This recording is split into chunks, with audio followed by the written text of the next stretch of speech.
probably should have edited. Hold on. Stream information. Okay, good to go. And then... Oop. Go to this. And we are cooking. I need to figure out a way to make the chat window work over here.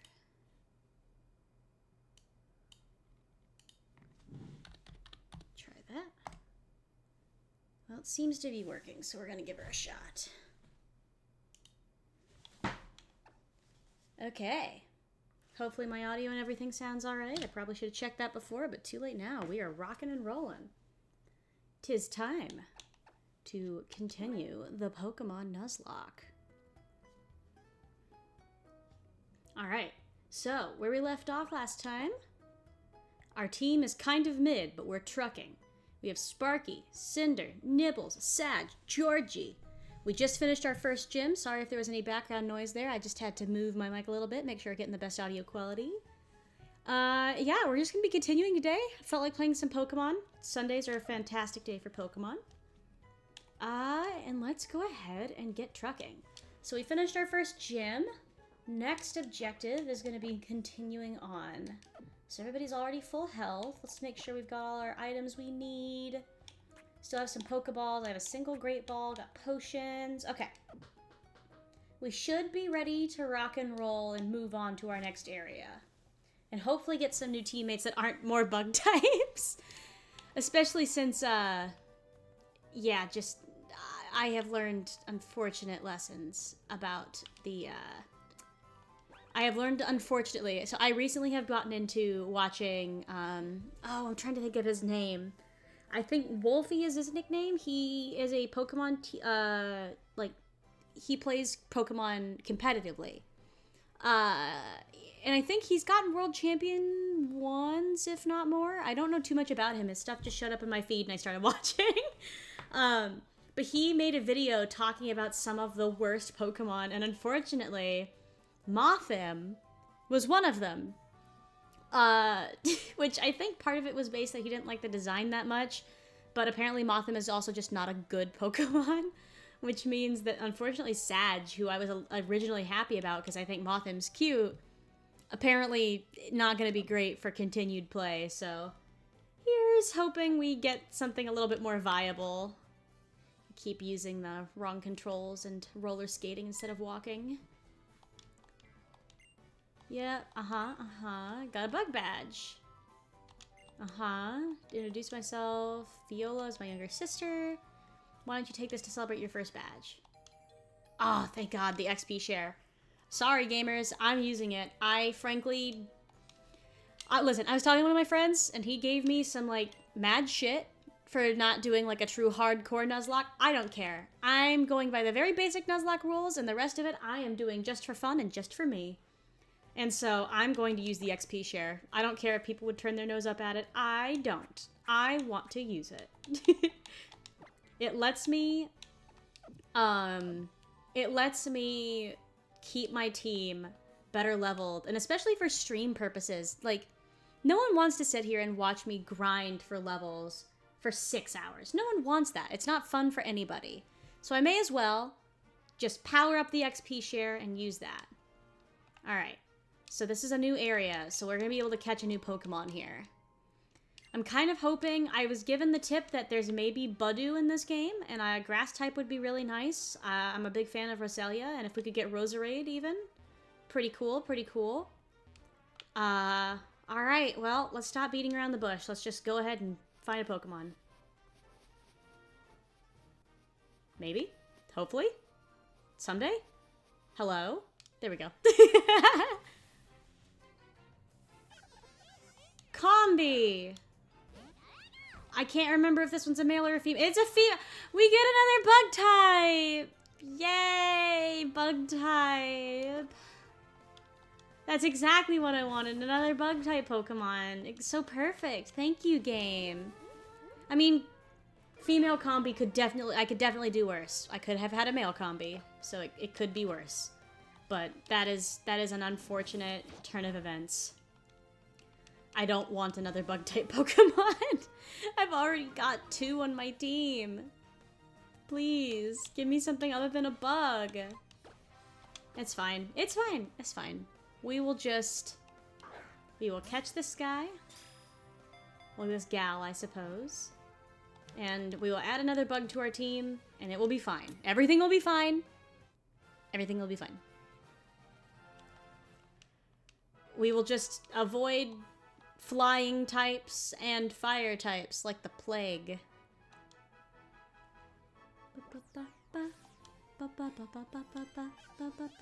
I guess it's bug flying. I guess now we technically now have a flying member of the team. Because I didn't realize Combi was dual type. I thought it was just mono bug. Okay. What's a name for this gal, this lady? I'm gonna name her Sunshine. Which may not seem like a super appropriate name for, a bee. Oh, not Sunshine. Sunshine.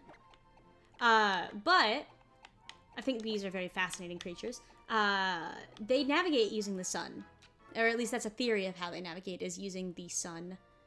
Or maybe it's been confirmed. I'm not honestly 100% sure. But I know that it is thought that bees use the sun to navigate. And I just think it's a cute, fun name for a bee. Sue me. I can name her whatever I want. She's mine. Alright, let's go get this other Pokeball. Excuse me, pick it up. Super potion. Oh, I gotta sneeze. Excuse me. Sorry about that. It's been a little bit warmer where I'm living recently, and that means allergies. It's time. I take allergy medicine, but it doesn't prevent everything. Speaking of allergies, this is completely off topic, but I am allergic to cats. Fun fact. I know, ironic, considering, you know, who I am. But I'm allergic to cats, and I saw the cutest kitten today. They were doing, I went to the store. Sundays are my days where I grocery shop, I clean my apartment, I get everything tidied up and ready to go. It's just the day that I do everything. Man, I'm really sad we didn't even get a Flabébé, a fairy type. Honestly, would have been kind of goated. That's really unfortunate. But, so I went to the store, and they were having, like, one of those setups that they do sometimes where they have a shelter that will bring in animals that are up for adoption, and you can donate to the shelter as well as potentially look into adopting one of the animals they brought with them that day. And they had a little, like, travel carrier of some of the cutest kittens I've seen in my entire life. And I so badly wanted to go say hi to them, but I didn't want to deal with allergies for the rest of my day. So I didn't go, but I wish I had. I should have. What was I thinking? I love cats. I adore cats. It's so unfortunate that I'm allergic to them. It's honestly agonizing. I really don't like being allergic. Because honestly, if I wasn't allergic to cats, I probably would have one. Which I know that there's things you can do for it. I know that you can, like... I know that you can get certain allergy treatments done. But before to do... It would just be an expensive process for me. Because to get the allergy treatments, you have to know what part of the cat you're allergic to.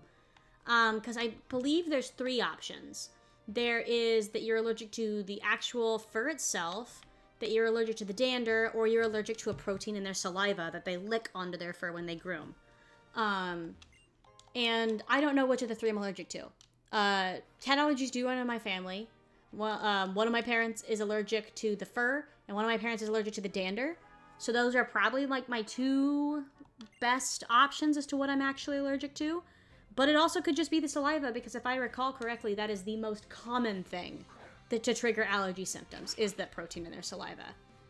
It's why they sell foods, which, cat foods, sorry, that have, I probably should have healed before I did this. I need to remember that I'm playing a Nuzlocke and not a for fun playthrough. Yeah, see, that's not good. What am I doing here? Georgie. But yeah, that's like, that's why they sell the cat foods that have, that are said to reduce allergies. It's because it has something that, like, prevents that, oh, that's fine. I don't care about that. They just are able to, I keep losing my train of thought because I'm trying to Pokemon and talk at the same time. 10 out of 10 streamer. But yeah, it's why they sell the cat foods that are able to reduce that protein in their saliva, which helps reduce cat allergies. And the other thing you can do is if you're allergic to the dander or the hair, air purifiers, of course, goated. You can also get allergy treatments, but it's just, all of that's kind of expensive. And the other thing is that, so fun fact is, I still live, well, I'm not going to say that, because I don't want to even risk doxing myself. But, so I met a lot of friends in college that I'm still friends with to this day. They're my very best friends.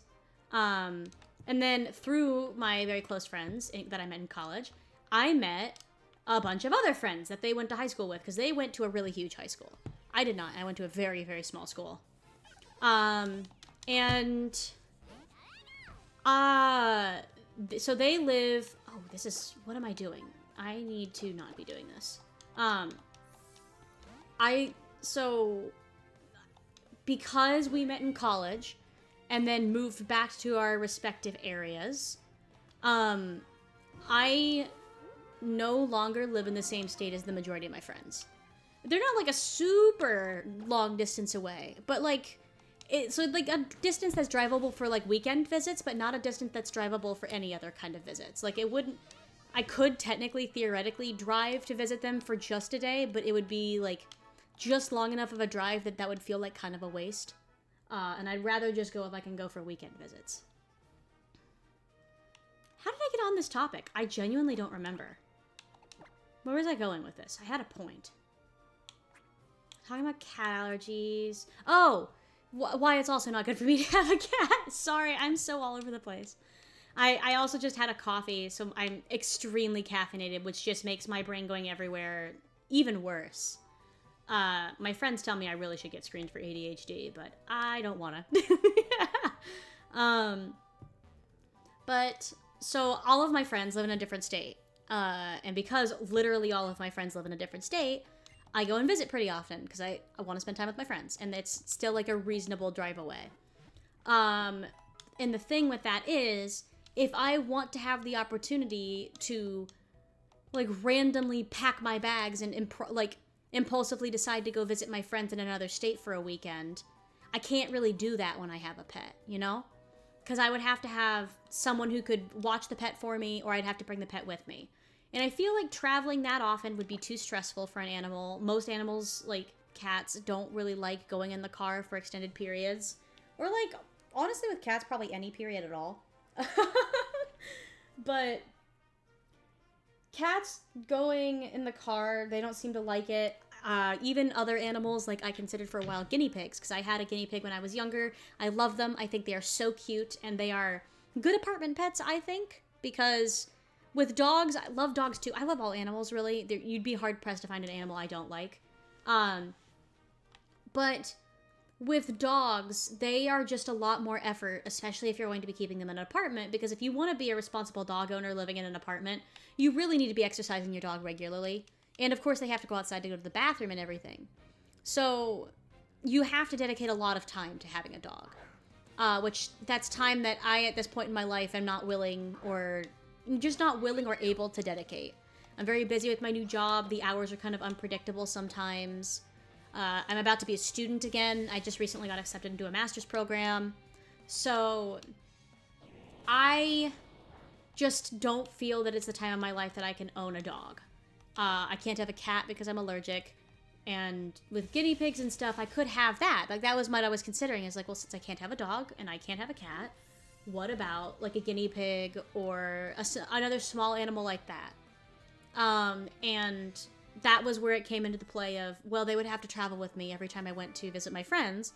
And then my friend that I stay with every time I go visit would have to put up with me bringing these animals with me every single time. And that's like kind of an unreasonable ask for someone who's already offering you free lodging for a weekend.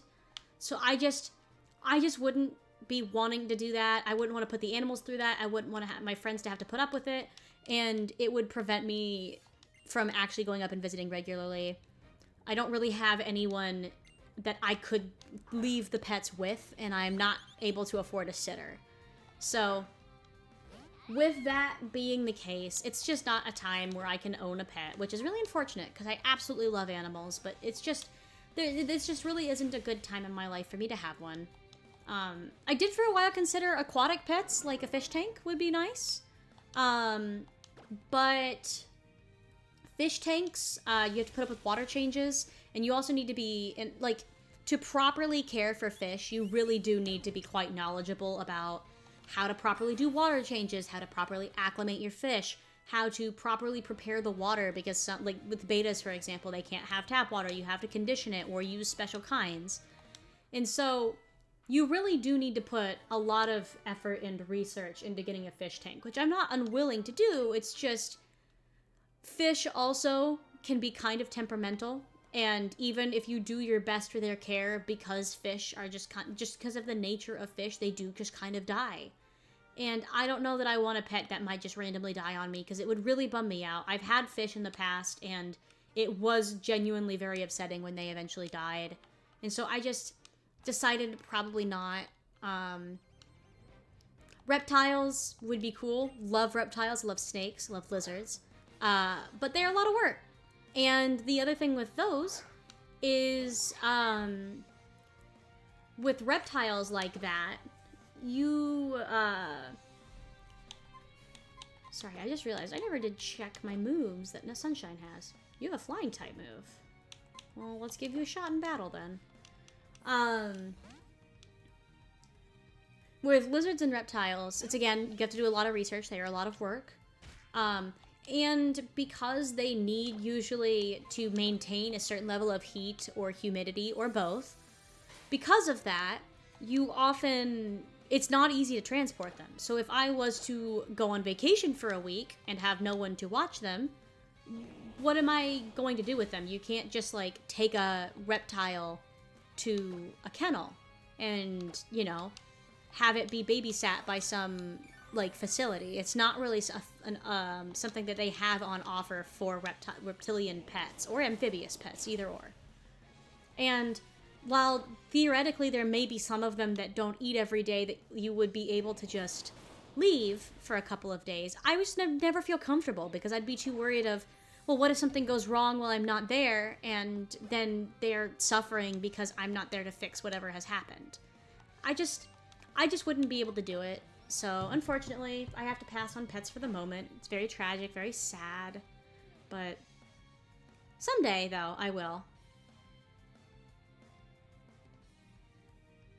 Sorry, I'm going to respond to messages really quick because there's a little bit of a lull. And I just noticed that I have a bunch of Discord notifications. My aforementioned friends are messaging me. Very cool. Okay. I'm guessing this trainer has all three kinds of Burmy, considering she just sent out a Plant Cloak Burmy and now there's a Sand Cloak Burmy. I'm guessing next is going to be Trash Cloak Burmy. Which, hey, great battle for our new Pokemon here, because with Sunshine having Gust, this is actually kind of great.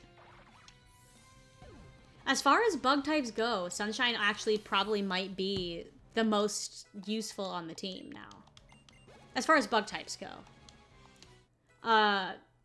Sunshine currently is the only bug type I have on my team that I could see keeping for a little while. I think that Nibbles and Sag are probably going to be going as soon as possible.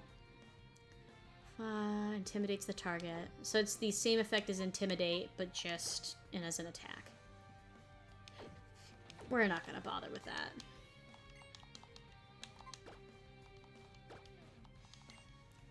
Again, like I joked last time, The only stat I care about lowering is the HP stat to 0. After this battle, I might get up and go grab a drink because I'm just now realizing that I thought I brought a water in with me and I didn't. I'm a fool. Anytime I'm talking this much, I need to have a water on standby. Specifically, a LaCroix is preferred. I drink a lot of sparkling water. I don't drink pop anymore. I quit doing it. I think I talked about this last stream. My friends told me they had an intervention where they said, hey, you're drinking way too much pop. You need to stop. And so I did. I stopped drinking pop completely. I don't drink it at all anymore. Which works out perfectly for me because I have now trained myself into thinking it's gross. Because anytime I drink, like, even sugar-free pop now, it's kind of nasty. Not all of it, but some of it's kind of gross. Okay, I'll be right back. I'm gonna go grab a LaCroix. One moment.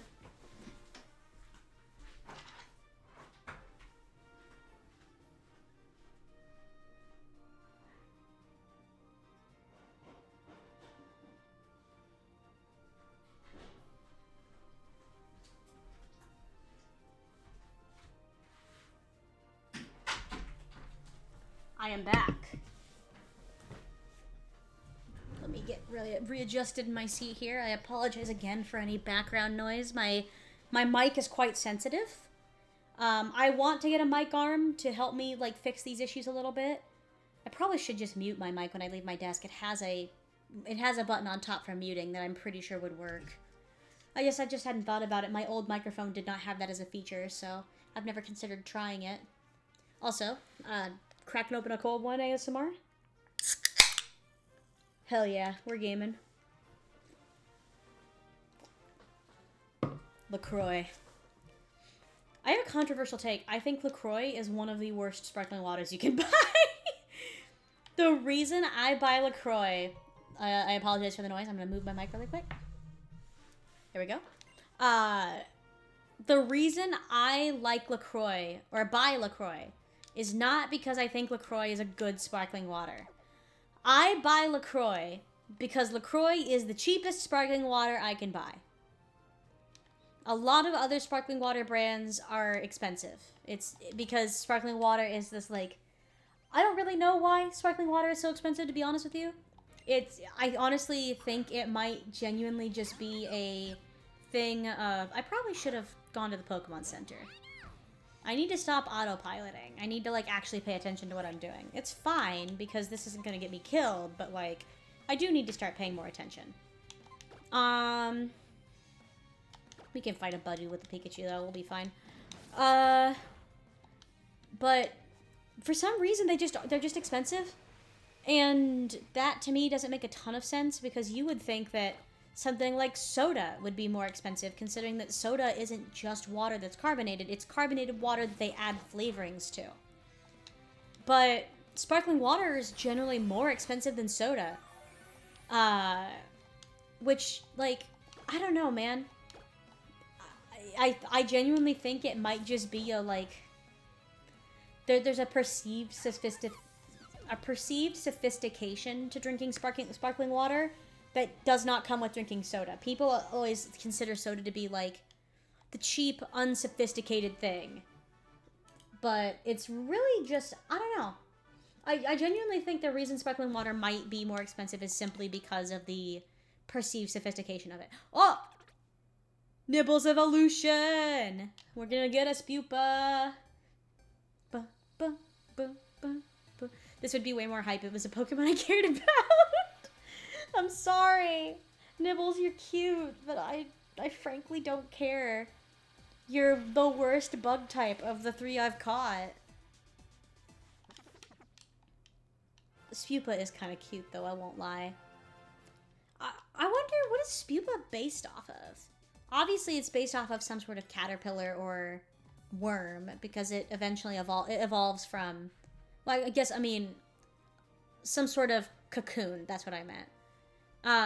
Because, you know, it evolves from a caterpillar into a butterfly eventually. So, theoretically, I mean, obviously, it has to be some sort of, like, cocoon. But I just wonder if there was any, like, a lot of times they take real-life inspiration for a Pokemon. So I wonder if there's a specific species they based its like shape off of, because it's got that kind of like woolly nature to it, which you don't see very often in like cocoons. What was I talking about before I got off on that tangent? I don't remember. Sparkling water. That's what I was talking about. Don't get me wrong. There are some sparkling waters that are better than others, and that is why they are more expensive, because they use like, they either use a higher quality water or they use water that they've added like certain minerals and stuff to that improve taste. So there are sparkling water brands that are more expensive that are just better water. I would say probably one of my favorites, I think Maison Perrier is pretty good as like a sparkling water that comes in a plastic bottle. Like if I'm going to a gas station and I'm buying bottled sparkling water, Maison Perrier is going to be my go-to, probably the lime flavor specifically. But if you're drinking, like, if you're going to a restaurant and you are getting sparkling water as a drink, San Pellegrino in the glass bottle specifically is the best one. It also just, I'm not gonna lie, I kind of get why it's more expensive sometimes, like in restaurants. I guess I've never really considered like comparing the restaurant price of sparkling water and soda. I would assume sparkling water is more expensive though, because it just almost always is. Did I fight this girl? Yeah, this is the girl I fought. I haven't fought this kid. Or did I fight both? I don't remember. But they, like, bring you a glass. Well, some restaurants. Not all of them. But they bring you a glass that... And a big, like, glass bottle. Like, they bring you a cup and a glass bottle of sparkling water, which you then just crack open and can pour for yourself like a wine bottle at the table.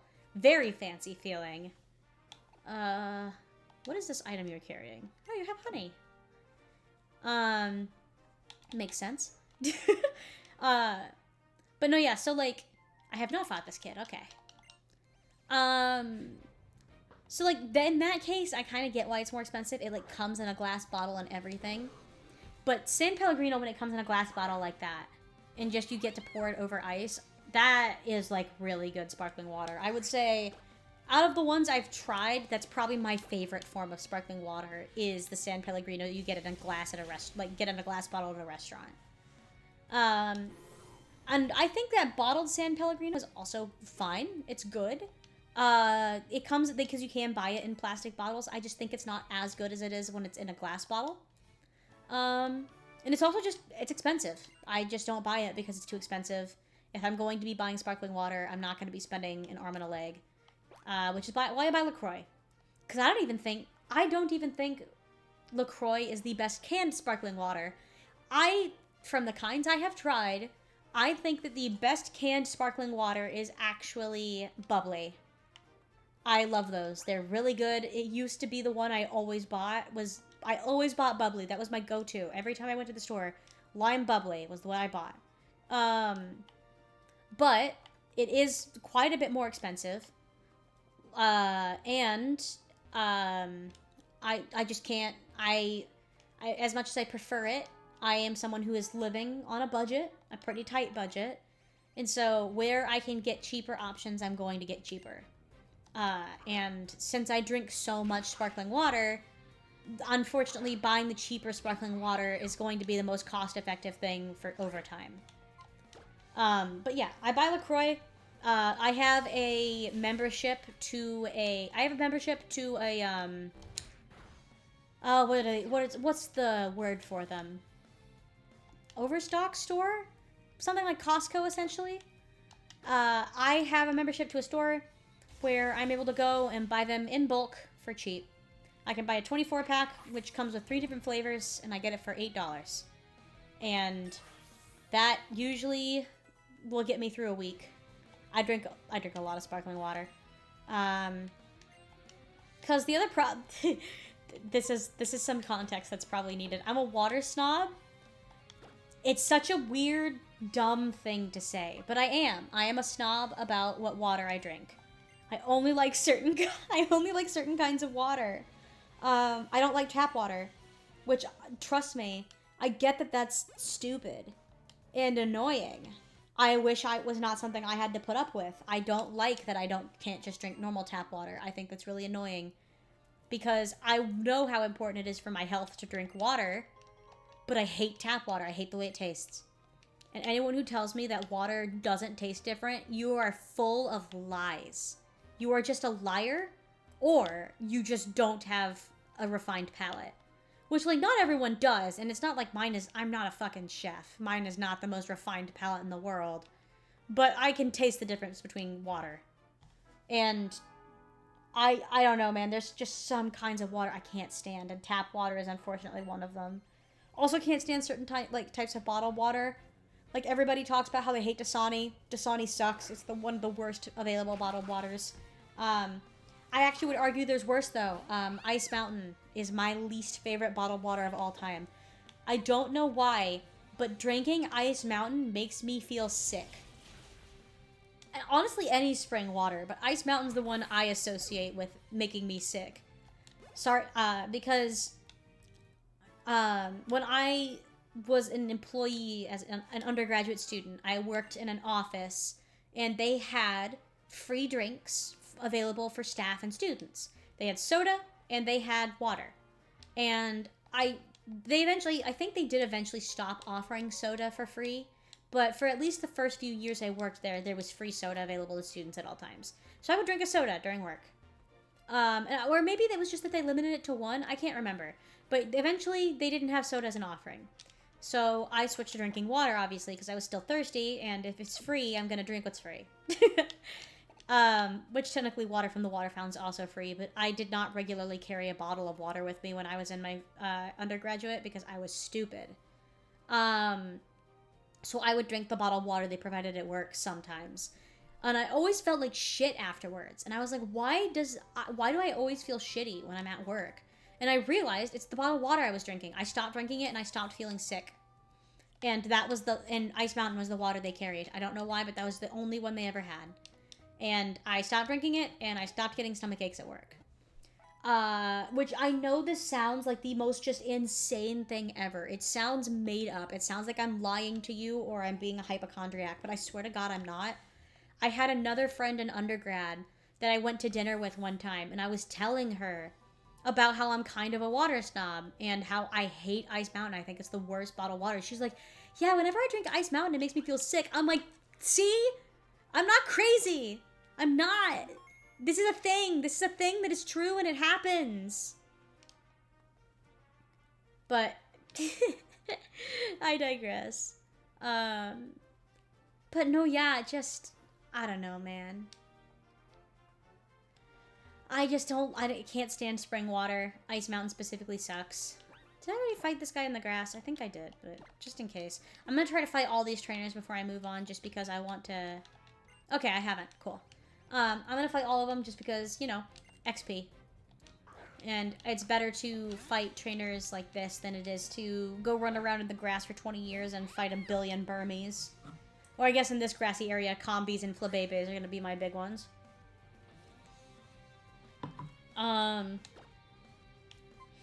But yeah, that's your context. I don't like water. I can drink water. I'm just picky about what water I will drink. And I do have a Brita filter because I don't drink tap water, and I don't want to buy bottled water because buying bottled water makes me feel guilty because it's so much plastic waste. So I don't buy bottled water. I used to, I don't anymore. I buy sparkling water now, which I don't know how much better that really is because it's cans. But I'm gonna be honest. I have something to admit.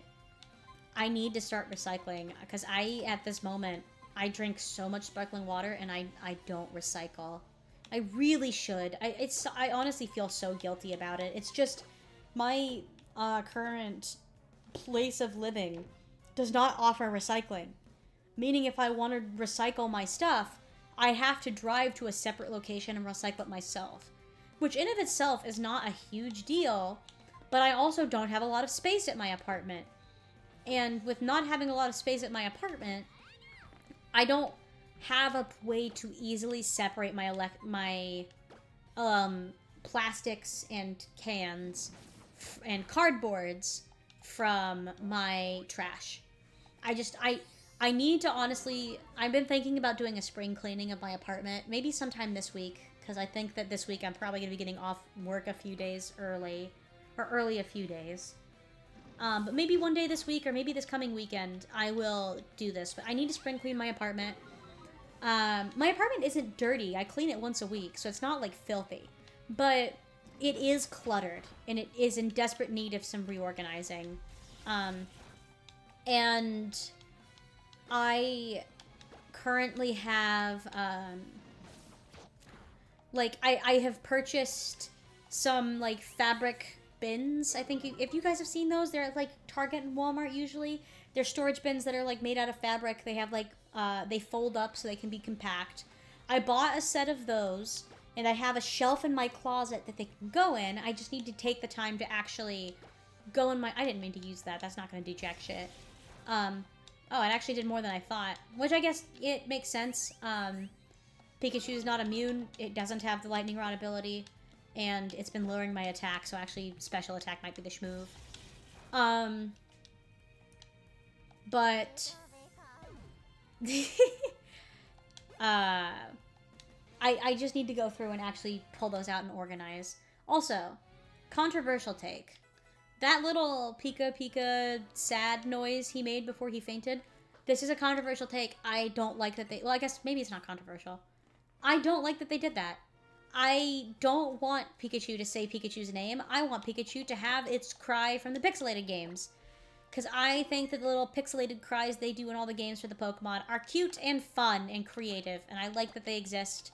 And I don't want them to start replacing that with names. Which I know that Pikachu's the only one they do that with. And I think, do they do that with Eevee in some of the more recent games too? I can't remember.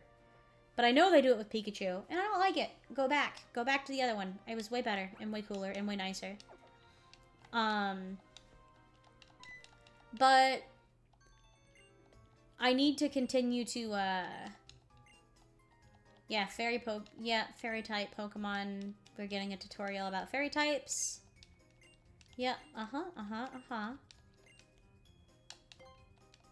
Alright, I'll follow them to the lab.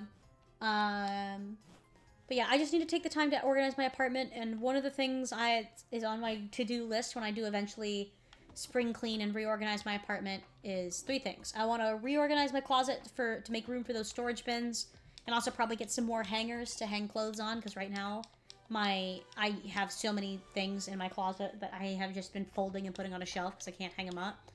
I need to clear out a bunch of old clothes. I have a bunch of clothes that don't fit, and I have a bunch of clothes that I never wear, so I need to go donate those. And I need to, we're in Lumiose. Sorry, I keep getting distracted. I should not have had a coffee before stream. My thought process is just all over the place.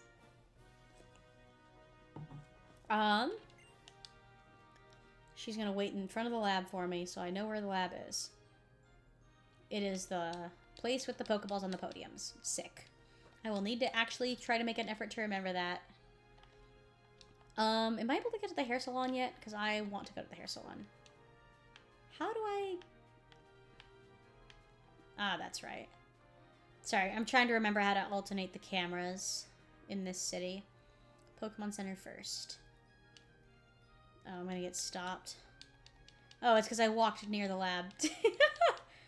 Not right now, girl. I'm busy. I got other shit to do. But... So on my list is to reorganize the closet. I need to reorganize my dresser too, honestly. I need to get rid of a bunch of clothes. I have a bunch of clothes that don't fit that I need to get rid of. I need to take them and donate them because I'm not using them. And they're not helping anyone by just sitting in my drawers, taking up space. Honestly, after I get off a stream, that might be what I do today, is at least clean out the drawers. Because the closet is a huge undertaking, but the drawers would not be that hard to clean out. And just bag up and take to Goodwill. Which, I know some people don't like Goodwill, but it's the only thrift center where I'm at that has a donation center. That I'm aware of, at least.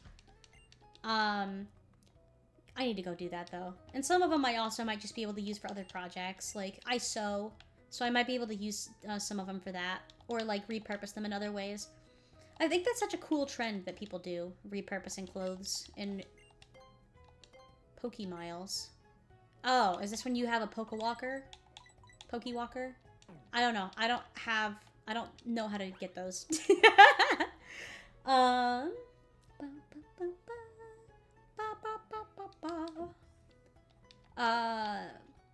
I probably could do that today though, but I need to get take all the clothes I'm not wearing and donate them. I need to pack up. I have a bunch of those like vacuum sealable bags you can buy where you can like vacuum out the air and store things under like beds and stuff.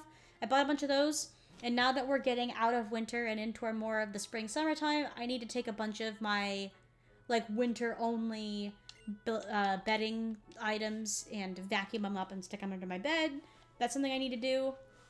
That would save me some space in the closet. I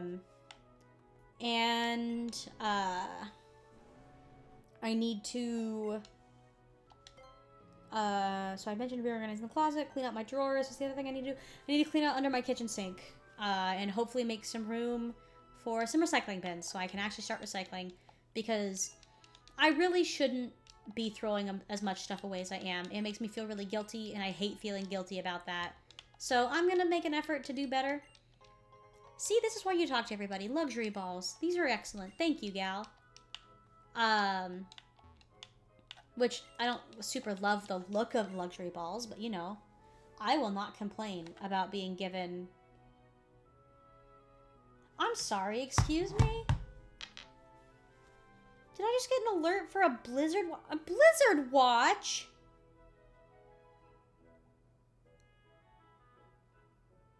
What do you mean? What the... It's 80 degrees tomorrow! What do you mean, blizzard watch?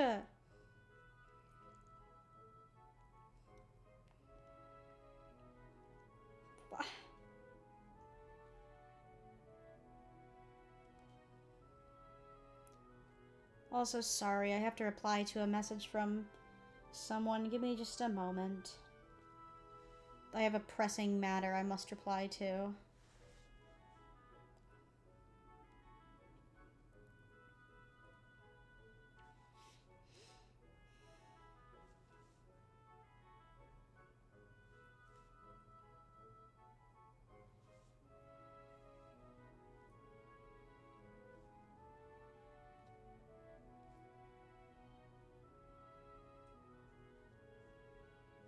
Okay, I'm sorry about that. Pressing messages, sometimes I do put my phone on Do Not Disturb when I'm streaming, but sometimes I have to check things, and thankfully that was a message I needed to actually respond to. So thankfully I did get that weather alert. But what do you mean? Oh yeah, that's what I picked my phone up for. What do you mean we're getting a blizzard tomorrow? Excuse me? What do you mean? Not tomorrow, I guess, but what do you mean? What do you mean, blizzard watch? Not... Jesus. Stop! Sorry, I'm trying to look up the, I have the Red Cross alert app. Is it called Red Cross? What's it called? Is it just called Emergency? It is just called Emergency. But it's like the Red Cross emergency app to, like, monitor weather conditions. And I was trying to type in Red Cross to search the app, and instead I was picking up Reddit, which, no. It's not what I want. Winter Storm Watch. Girl, this is not even for my location. What do you mean? Though, if that area is getting a blizzard watch, I probably will be too. That's unfortunate. I don't want any more snow. At least I don't have to drive in it too far now. My new job that I just recently started, my commute went from being 30 to 45 minutes depending on traffic to now my commute is approximately 10 to 15 depending on traffic. So it's not like I have to like drive that far. And it's not like I've been planning to go out. Like I'm currently working as an environmental scientist. And it's not we're not planning to go out sampling. Hey, it's the boy. It's the guy. So, we finally meet.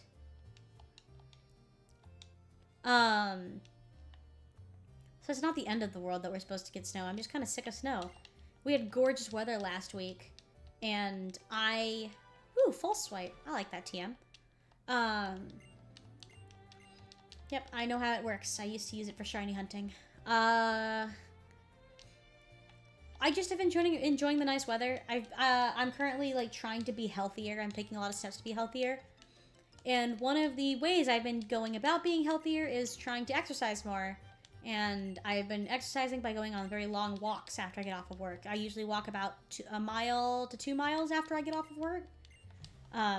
But when it's super cold outside, I don't want to do that, and also shouldn't do that because it's dangerous to be out in the cold all the time. Okay, this is the battle where we're gonna fight the other 3 start. Oh, I get to pick my other starter. Oh, that's actually like, I really need to think this through, actually. I need to stop rambling and actually think about what I'm gonna do here. So my options are Charizard, Blastoise, and Venusaur. I'm gonna do some quick Googling because I don't want to make a bad choice. This is gonna like affect how the Nuzlocke goes the rest of the time. Let's see here.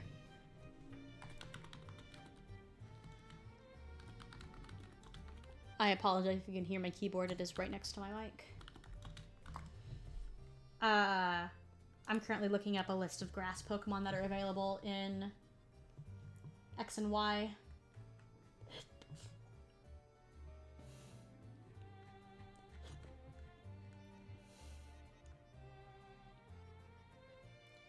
Oh, Leavanny's in this game? I didn't know that. Swadloon, Sewaddle, Swadloon, and Leavanny is one of my favorite lines in the game. I love them. Skiddo is the grass type I'm really wanting to go for, but that's not a guarantee. Shoot. Because I don't think you get given a Skiddo.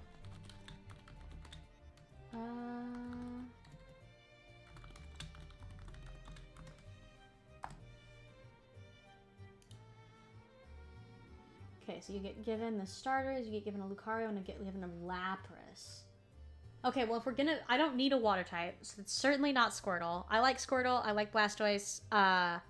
Don't need that, though. I have a water type starter, and I'm going to be given another water type later on down the line. I have a fire type, but isn't Charizard's dual, right? Charizard's fire flying. And I love Sunshine. Sunshine's going to be a good... Sunshine will be a good spot filler for now, but Sunshine's realistically not going to be my long-term flying type, probably.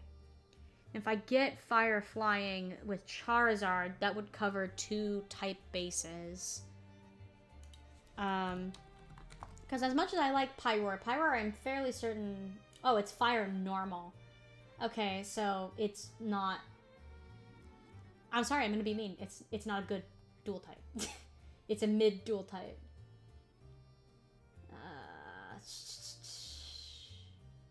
Let's take a look here. Do some stat comparisons. I'm almost certain Charizard's a much better Pokemon, but we're gonna do some comparisons anyway. That's also gonna determine who our Mega Evolution is. Yeah, Charizard's just got way better base stats. What about its resistances? It also covers a dragon base, too.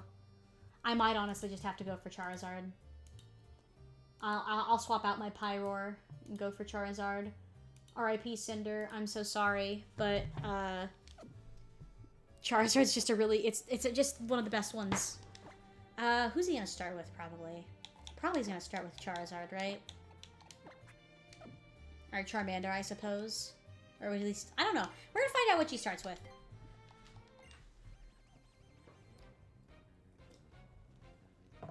As long as he doesn't start with Bulbasaur. Okay, he's... Fuck it, cool. You know, honestly, I should have known. Bulbasaur is first in the Pokedex. I should have known that he'd be the first one to go. That's my mistake. That's me being dumb. I should have known better. Alright, well, we'll send Cinder in to take care of this Bulbasaur really quick.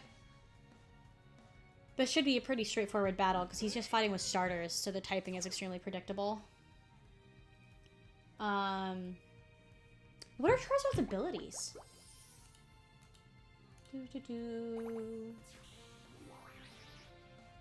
Ability is Blaze, which is powers up fire type moves. Okay. Is that the only ability you can get? Can you not get hidden abilities? Probably not.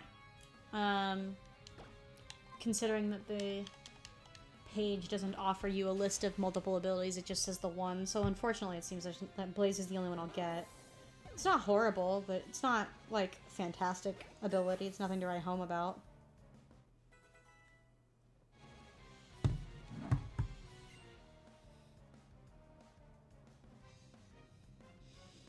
Sorry. More text messages that are pressing. Oh my gosh. There's so much happening.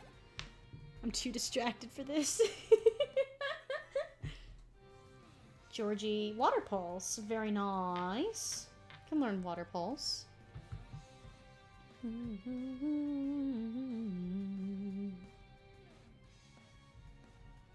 Alright, we'll teach Georgie Water Pulse.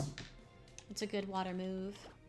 Forget. Pound. It's a weak-ass move. And we have Quick Attack, which is better.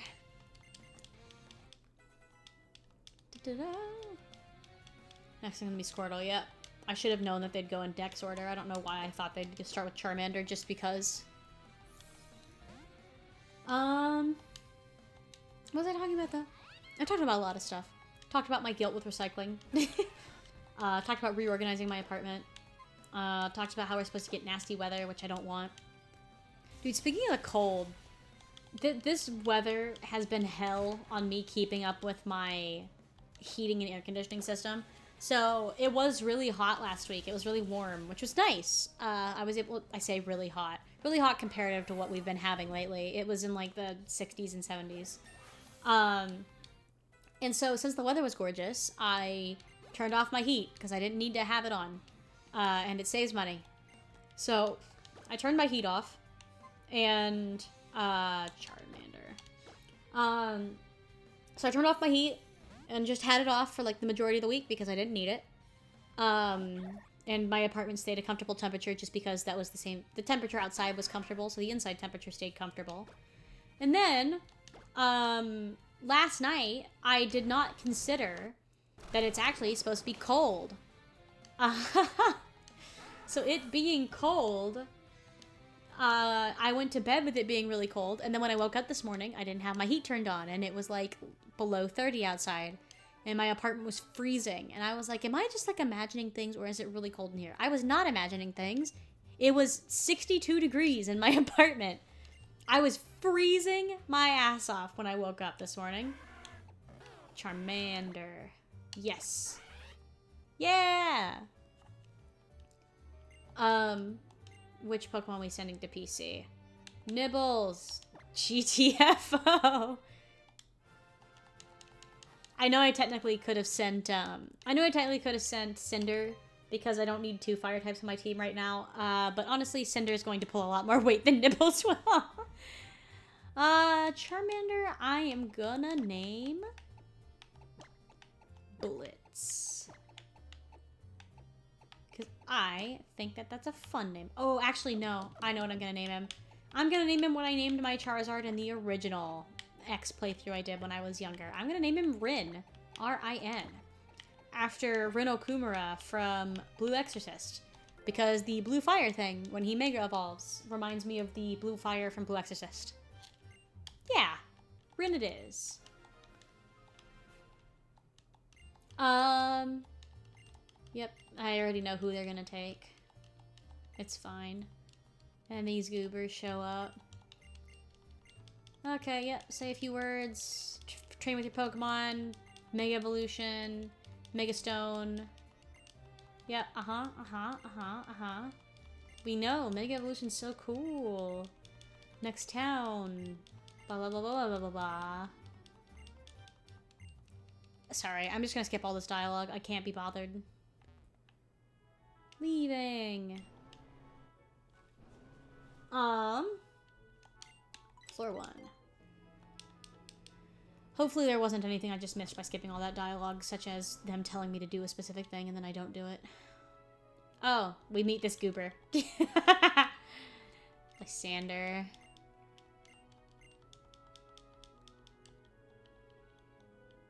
Yep, yep.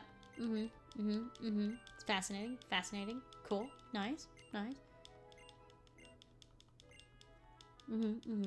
More beautiful world, says the ugliest man I've ever seen in my life. Sorry, shade. I think his design's ugly.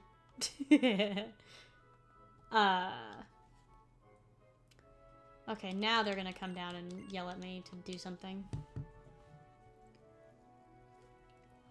Yep. Okay.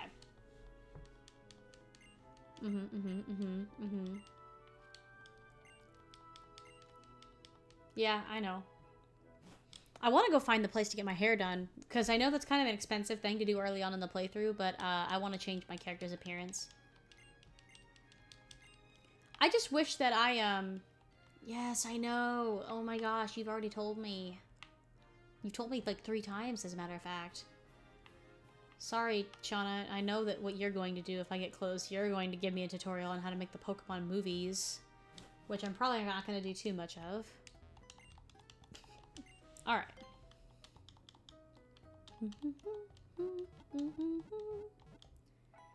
What I would like to do is go buy clothing in this town, because this town has my favorite clothes shop in the game.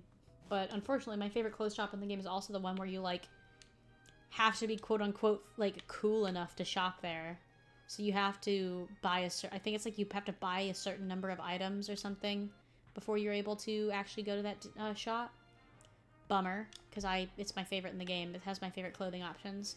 What can I say? I'm a bougie bitch. I like the cool clothing. Okay, well I can't go that way because I'm blocked. Okay, this is also blocked for the blackout. So it must be this alleyway this way.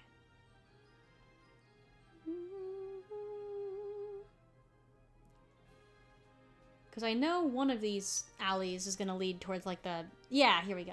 There's the clothing shop. Well, actually, is the hair place on the... Oh, I ran into her. This is not fun to navigate. I think the hair place is on the main run. Because if I go in... I'm going to go in here, but they're going to just tell me I'm too poor. Yeah. Get out of here! Yeah. Get out of here, loser. I get kicked out for having 2 ugly clothes. That's blackout blocked. I think this is a Furfrou spa where you can change your Furfrou's coat. Yes. I gotta tell ya, Furfrou is kind of a forgettable Pokemon, but I do really like the gimmick of being able to change its hairstyle. Because it's a poodle. The problem is that I don't really like the hairstyles they offer. Because I think in concept it's cool, but... Did I already go to the Pokemon Center? I am so all over the place right now.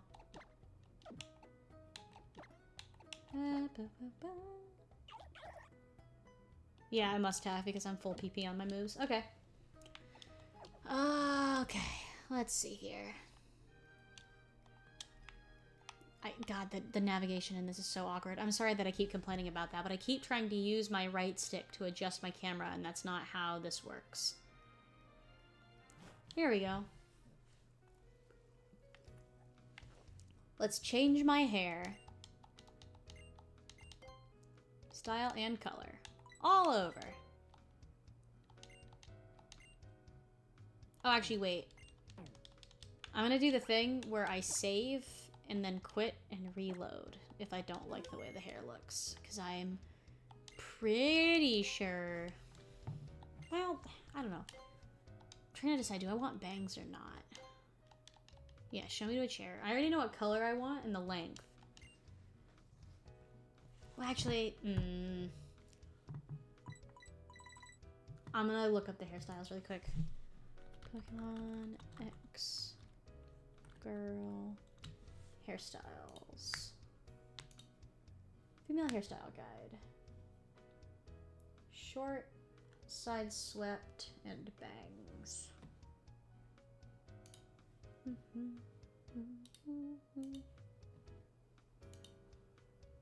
Okay. Let's see here.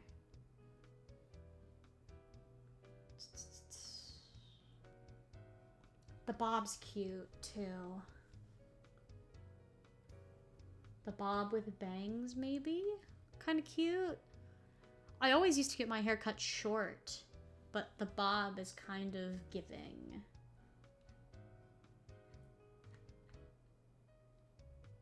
I think we're gonna do a bob. I usually do short, but we're gonna bob it. Something darker. I usually do my hair black.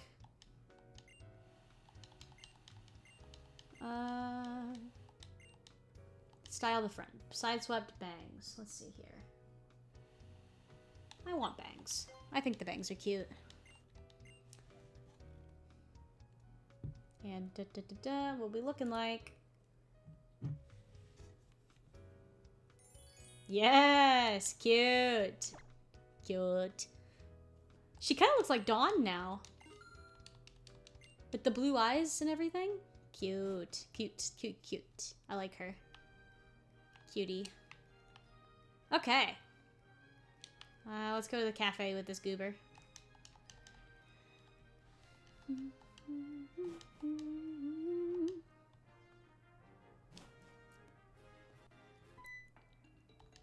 Diantha! Holy cow! It's Diantha! The most anticlimactic champion.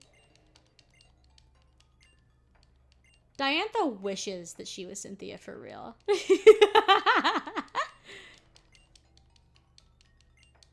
I don't know. Diantha, listen, I'm not trying to be a hater. Diantha's just not my favorite. Then again, compared to someone like, I think Jita is her name from Scarlet and Violet, compared to her, Diantha's a great champion. I don't like Jita at all. I'm sorry. I am a hater. Oh, great. Another bot for me to ban. Excellent.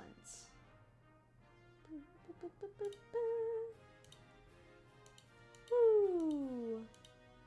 Sorry. I had to ban a bot that was telling me to buy subs. Buy subs, please. How about no?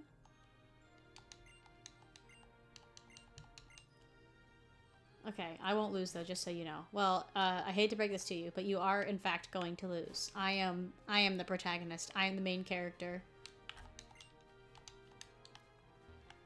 Alexa, play main character by Will Wood. Is that what that song's called? It's a great song. I like weird music. This is not a brag. This is just, I don't know. I listen to weird music.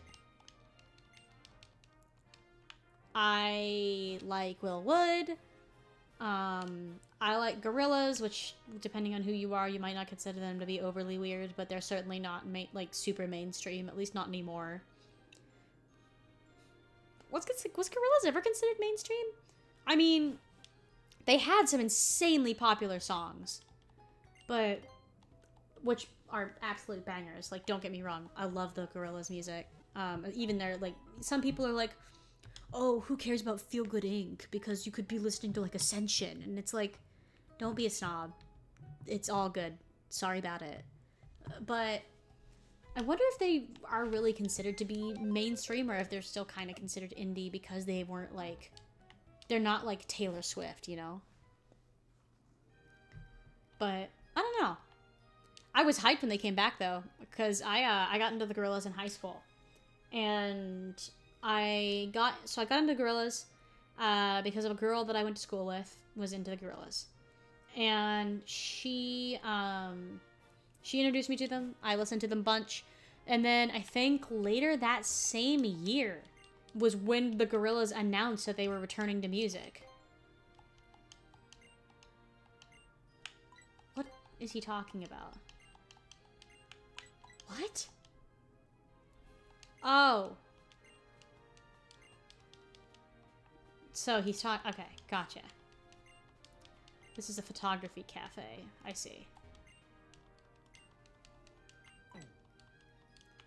Or I guess photography and filmography. Anyways, I I actually should probably just go continue instead of running around. Hey, I hate to break it to you, lower screen. There is no such thing. Wait, am I able to do... I haven't been playing Pokemon and Me! How do I access the screen? I'm trying to remember. Maybe if I just do this.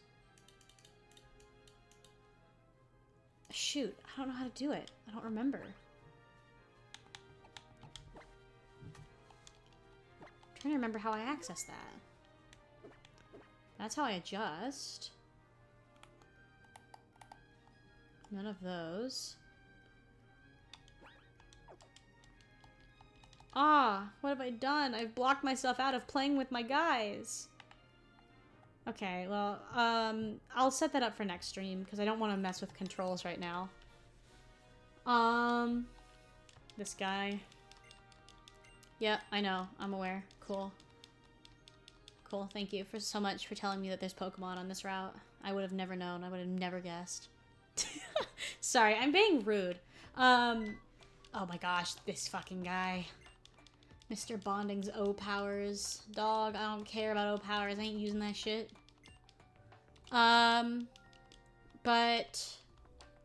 I have now fully lost my train of thought as to what I was talking about. Son of a gun. Yeah, Sorry, I'm still just talking to a bunch of people just because I want to see if they'll give me items. Okay. Oh my gosh, this part, there's so much dialogue to go through. That's gonna be my Lucario. He will be mine. I really like Lucario. I really like Lucario, like Mega Lucario as well. Which, I guess, I don't know. They're just cute. They're fun. I like them. Okay, yes, I'm aware. Hi, Lucario. Very cool, very epic. I'm going to really quick save, and then I'm going to run and use the bathroom, and then I will be right back. Hopefully no one hops in while I'm gone, because I currently don't have a BRB screen. I'm going to try muting my mic and see how that works.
Alright.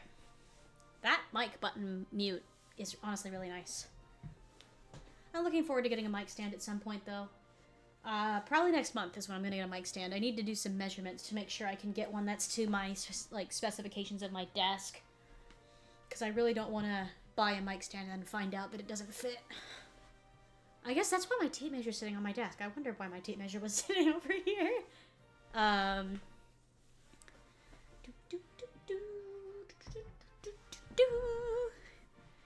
Which I guess I technically could measure right now. I'm streaming. I shouldn't measure right now. What am I doing? What am I thinking? What am I saying? Anyway, sorry about that. I had to run and hit the bathroom. I really do need to invest in a BRB screen, though. Like, it would just be good for me, I think. Let's play. So, I don't remember what I was talking about, so time for something completely different. Ah! It's new Pokemon time. I don't know if I want to run into the first set of tall grass I see this time around, because this is a pretty long route, I think. So I honestly might just go ahead and fight this battle and move on a little bit, and then come back and see if I can, or I guess not come back, but like, see if there's tall grass ahead where I might have better luck. Burmy? Burmy? What do you think you're doing? Wait, no, don't switch Georgie out. Georgie wants to fight. Actually, no, Georgie does not want to fight. Georgie's a water type. What am I doing? Sunshine's flying. Rin is just mono fire right now, right? Yeah. So Rin will be fine to switch in. And then you... probably not Sparky, just because Sparky won't be able to do a lot of damage. Let's go for, Cinder.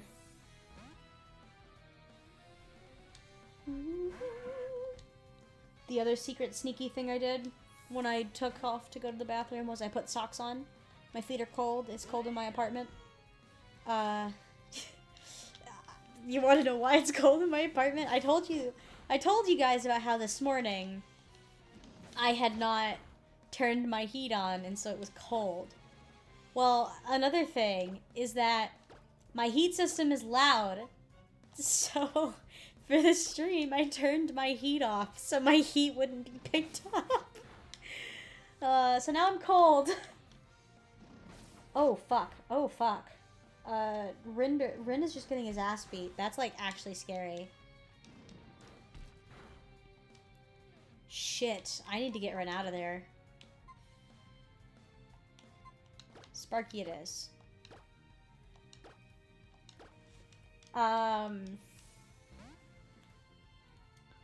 Oh, what was I going to talk about? I don't remember. My brain is not good at remembering things today. Sorry for the yawn. My mic stand. That's what I was talking about. I want to buy a mic stand so that I can properly adjust my microphone, because right now a problem I'm constantly running into is in calls I am constantly being talked over because my mic is evidently too quiet, according to people. So that would be nice to not be talked over constantly. Also it'd be nice to be able to just adjust things, not have it be on my desk, because I know right now it's right next to my keyboard and my mouse, so when I click and type, you can hear it. Also, when I'm playing this on controller, you can hear my controller touching the desk, which is not good audio. I was talking about making a BR back screen, that's what it was. I know a lot of people do, like, be right back screens and starting soon screens and all that stuff, which honestly I probably will invest in doing at some point. It's just that it's kind of hard to do when you don't know the dimensions of what you want to do. What I really need to do is just, you can use Canva, for stuff like that. So I could try going on Canva and see if I could find, like, put together a BRB screen, which would look nice, and a starting soon screen. I would like to at some point, it's kind of ambitious, I would like at some point to do an animation for my starting soon screen. I actually already have a rough draft animation started. I just haven't ever gotten around to actually lining it and finishing it. But I have like a very simple loop animation I could use for a starting soon screen. Georgie evolves! Let's fucking go, big frog. Fuck, I hit B.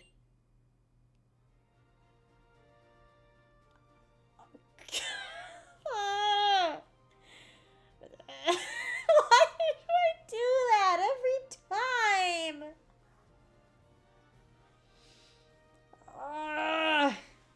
Okay, so for context, I am unfortunately stupid. And I am someone who has a small brain and small attention span, so I click through buttons very fast. And I know that if you click through B instead of A, the dialogue boxes move faster. So I spam B when I'm trying to, like, go through dialogue. And when I do that, and I'm trying to skip through Pokemon Evolving dialogue, that means I skip through the Pokemon Evolving. Like a frickin' idiot. I also just ran right into this tall grass without even... Okay, well, fuck it. We're... Okay. It's fine. It's fine. Really? Doduo? Seriously? That's...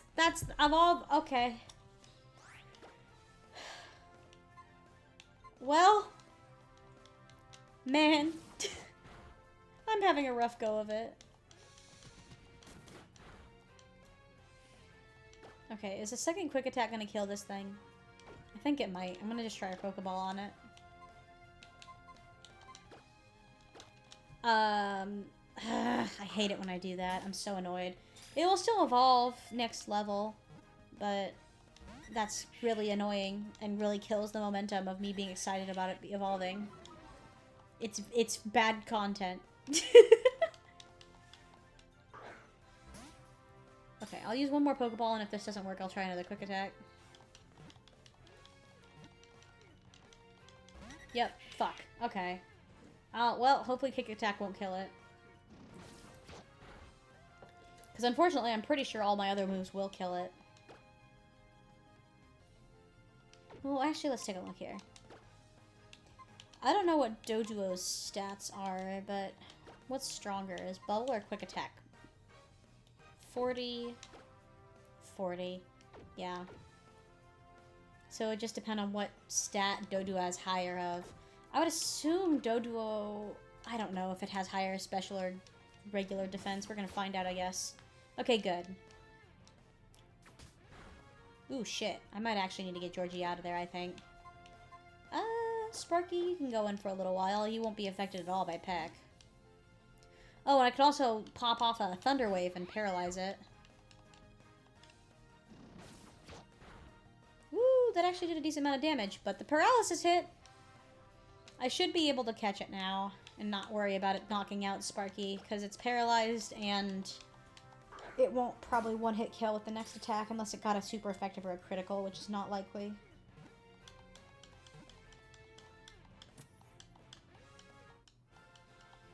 Alright. We got a Doduo. Woo! Okay, I'm not gonna lie. I'm not gonna be bitter. I'm not gonna be grumpy. I'm not gonna be mad. My Pokemon catching luck for this Nuzlocke has been awful. It has been so anticlimactic. All the Pokemon I've caught have just not been the best. We are going to name you Burb. Burb. But yeah, I want to do a starting soon screen. I need to do a BRB screen. Probably need to focus the BRB screen over the starting soon screen. Because starting soon, who really cares?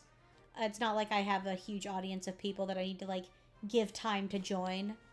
But that will be something that if, like, later down the line, for whatever reason, I start to gain more traction, I will do probably as a starting soon screen, just so that if I have social media accounts where I can alert people that I'm streaming and invite them to join, that it gives them time to hop in before I get started on my content. But seeing as right now that it's not something I really need to worry about, I'm very small, I'll probably just focus on doing a BRB screen so that if for whatever reason I need to get up and use the bathroom or get a drink, or in some cases like today, put my laundry in the dryer because it's a Sunday and all my cleaning and laundry gets done on Sundays, it probably would be nice to have a BRB screen like that just so I can signal to anyone who might join while I'm away from my desk that I will be returning soon. It's just a bit more professional than leaving it and doing nothing, because I do have that fear of leaving my stream and getting back and realizing that people were trying to talk to me and I was gone and they didn't know where I was or when I was coming back. So, in the future, I think I will...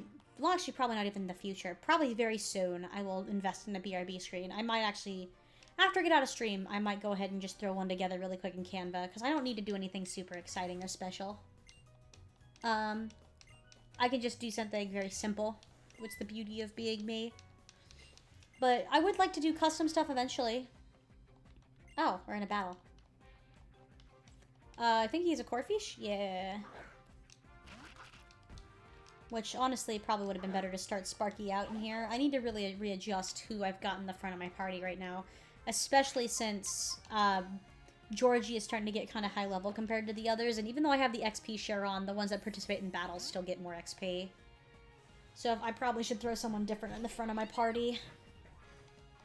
But for now, we're gonna do what we've been doing. We're gonna win this battle. I'm not really concerned.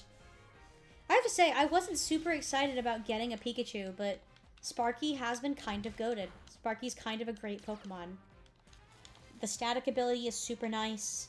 Having an electric type on the team this early makes doing against Corphish a lot easier, or just all water types in general a lot easier. It's especially nice since I don't have a grass type.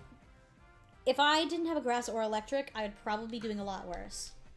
So, I mean, I will say, even though I haven't been overly thrilled by the Pokemon I've gotten so far, I do think that I've actually had some decent luck with it getting at least one thing that's good for water types.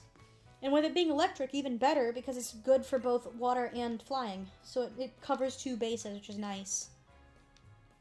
Honey! Woo! You know, while I'm kind of talking about things I need to do for my apartment, which, again, honestly might do after I'm done here. I won't do this today, but I've been thinking about for improving the sound quality of my streams. So, with me being as far as I am from my mic, I'm assuming that my audio is kind of echoey.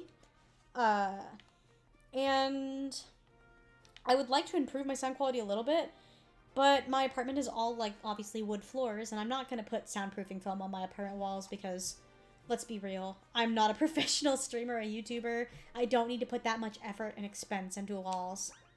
But I probably should invest in doing something to at least improve my sound a little bit.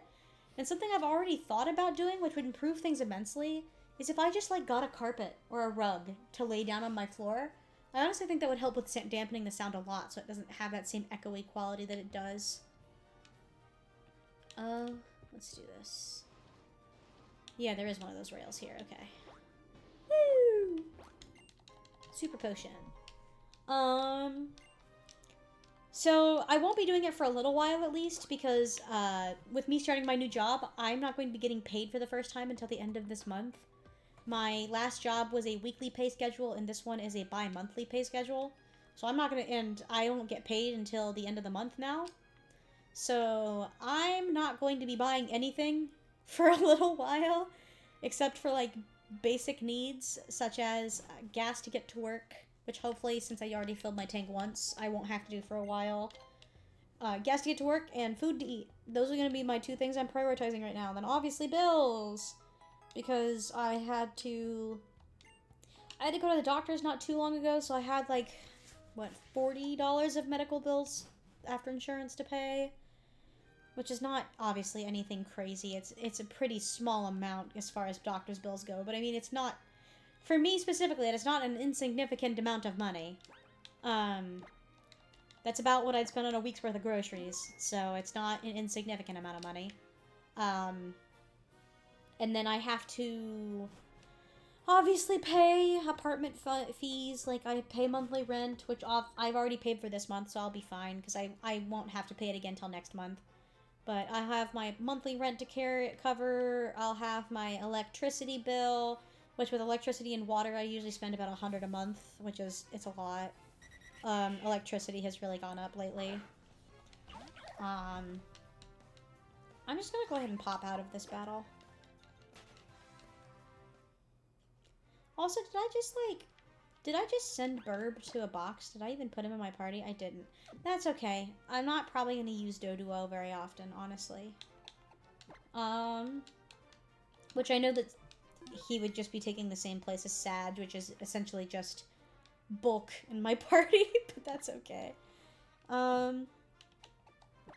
Yeah, I have electric bills, which have gone up recently, so they're expensive. And then my internet bill. I gotta tell you, I have such a bone to pick with my apartment complex. This apartment complex, they advertise that their Wi-Fi is free with the cost of rent. Cool. That's awesome. I love it when they give me free Wi-Fi with rent. That's so fun and cool. Except they lied. They lied to me. Actually, they didn't. It's not technically a lie. It's not a lie that I can legally hold against them. They said that they provide free internet, and theoretically they do.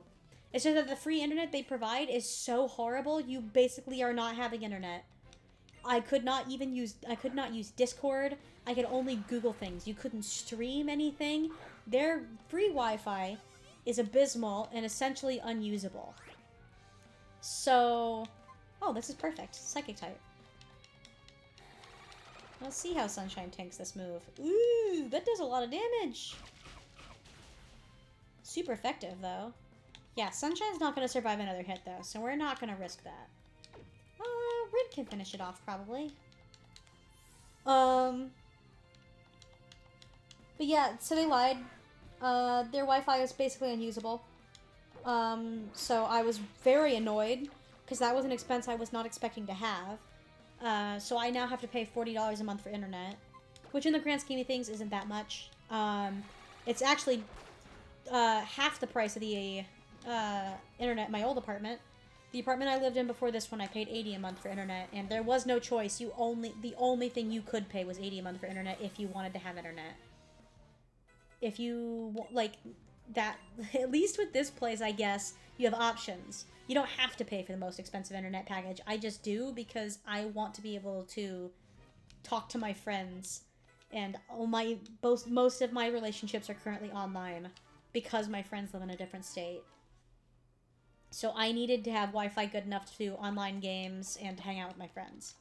So I had to prioritize getting really good internet for this place. But I mean, it is definitely better than my old place, where I was paying $80 a month for internet, and that was the only option. So it's just, because of my circumstances, I end up having to pay $40, but I honestly could be paying significantly less if I didn't have a need for higher quality Wi-Fi, like I do.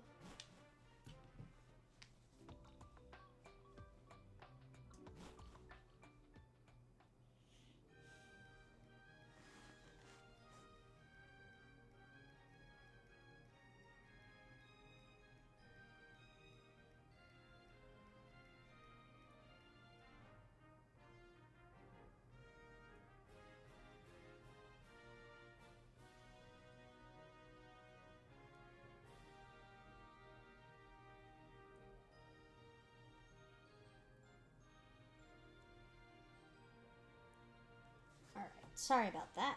Had to reply to another message. I'm so popular. I'm not. Alright.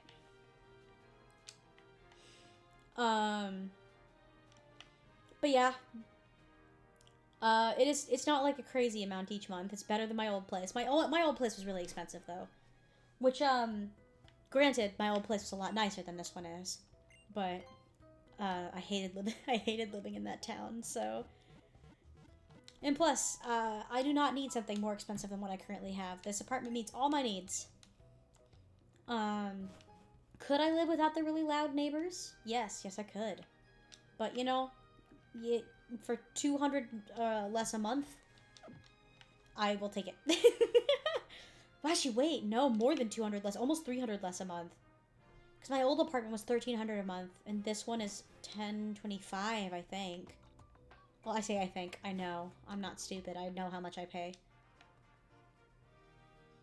Though I will say, it is still one of the more expensive places in town to live. Or at least, one of the more expensive places that isn't in, like, a more population-dense area. Because there are certain areas of this town... I'm not going to give too many details because I don't want to dox myself. But there are certain areas of this town that are just more expensive than others because of location and population density. And as far as, like, places that have a similar population density and location to this place is actually one of the most expensive. But the time I had to move was very last minute. It was a very last minute move for my new job. So, not the job I'm currently working, but the job I had before this one. It was a pretty last minute move for me.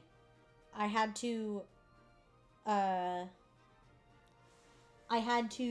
move with very little notice, and that meant I had to find an apartment with very little notice. So I had to take what was available at the time, which was not much, because it was a time of year where a lot of people were moving in and out of apartments. And so a lot of the units were already taken, and I was not able to be picky because I had to have somewhere to live. My job was requiring me to move, and I just had no choice. I had to find the fastest option. And at the time, it was this place. I did have a couple other choices. I did tour a couple other apartments. They were just really bad. Like, not to sound like a snob. I'm sorry. It was just not a good apartment complex. I didn't feel safe being there. My biggest concern with moving to a new apartment for me being the female experience, being a woman. I want to live somewhere where I feel safe. It's something that's very important to me. So... Bumblebee doesn't have any rock-type moves at this level, right? But I wanted to live somewhere I felt safe, and the other places I toured, one of them I did not feel safe at. One of them I felt safe, but it just wasn't a good spot, for a couple of reasons. First, it was really, really far. It was on the very, very edge of town, so it would be like, even with my current job, where my commute has been significantly shortened because I'm not driving to the next city over, it would still be probably a 30-minute drive to get to where I am now, just because it's so on the outskirts of town. So it would have been a lot further. And the unit I toured... Well, actually, I didn't feel safe in that place, because now that I'm thinking about it, there were actually multiple problems with it. First, even though it was a non-smoking property, whoever had lived there prior to me touring had clearly been smoking in their unit, because it stank like cigarettes in there. Like, it smelled like cigarettes so thoroughly in that place that when I left, my clothing smelled like cigarettes.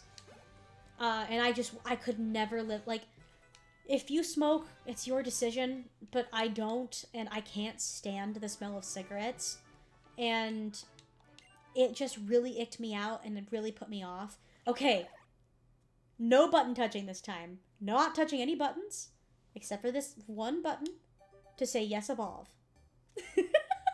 We're not making this mistake again. I want my Frogadier. Alright, let's go. Leveling up. Moving up in the world. Come on, come on. Woo! Frogadier. Hell yeah. Georgie. Georgie. Georgie. The goat. Anyways, what I was saying was, I don't like the way cigarettes smell. They smell gross. I don't like them. And that property, even though it was supposed to be non-smoking, obviously someone had been. They broke the rules. They cheated the rules. And so obviously not super pleasant to walk into an apartment that you weren't expecting to reek like cigarettes. But I will say, that place is cheaper than where I'm currently living, obviously, because it's so far outside of town. Ooh, I need to take Sunshine out of here. This is a flying type. Being so far out on the outside of town... Oh, it must have the pickup ability, because I did not give it another item, but it has one. But being so on the outskirts of town, and being just, like, not a super high-quality apartment complex, it was a lot cheaper than where I'm currently at. But it just wasn't it. Because, I mean, on top of the cigarettes thing...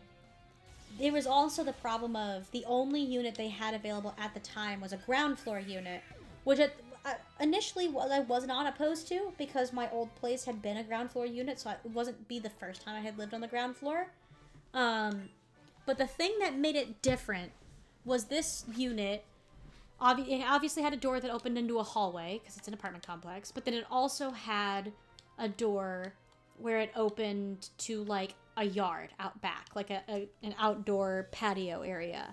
I say patio in the loosest terms of the words, because the quote-unquote patio was like an outdoor stretch of grass, which was connected to all the other outdoor stretches of grass with no fence in between. So my neighbor's patio door opened immediately next to mine, and there was no separation. And also, even though that little area of the patio, like quote-unquote patio, was fenced in, so like, even though there was no fence separating me from my neighbors, there was a fence that separated, like, the exterior of the complex from the interior. But that fence was not the tallest. It was not a privacy fence. It was completely see-through. And, like, the fence edge was, like, the thing that was on the other side of that fence was an abandoned building.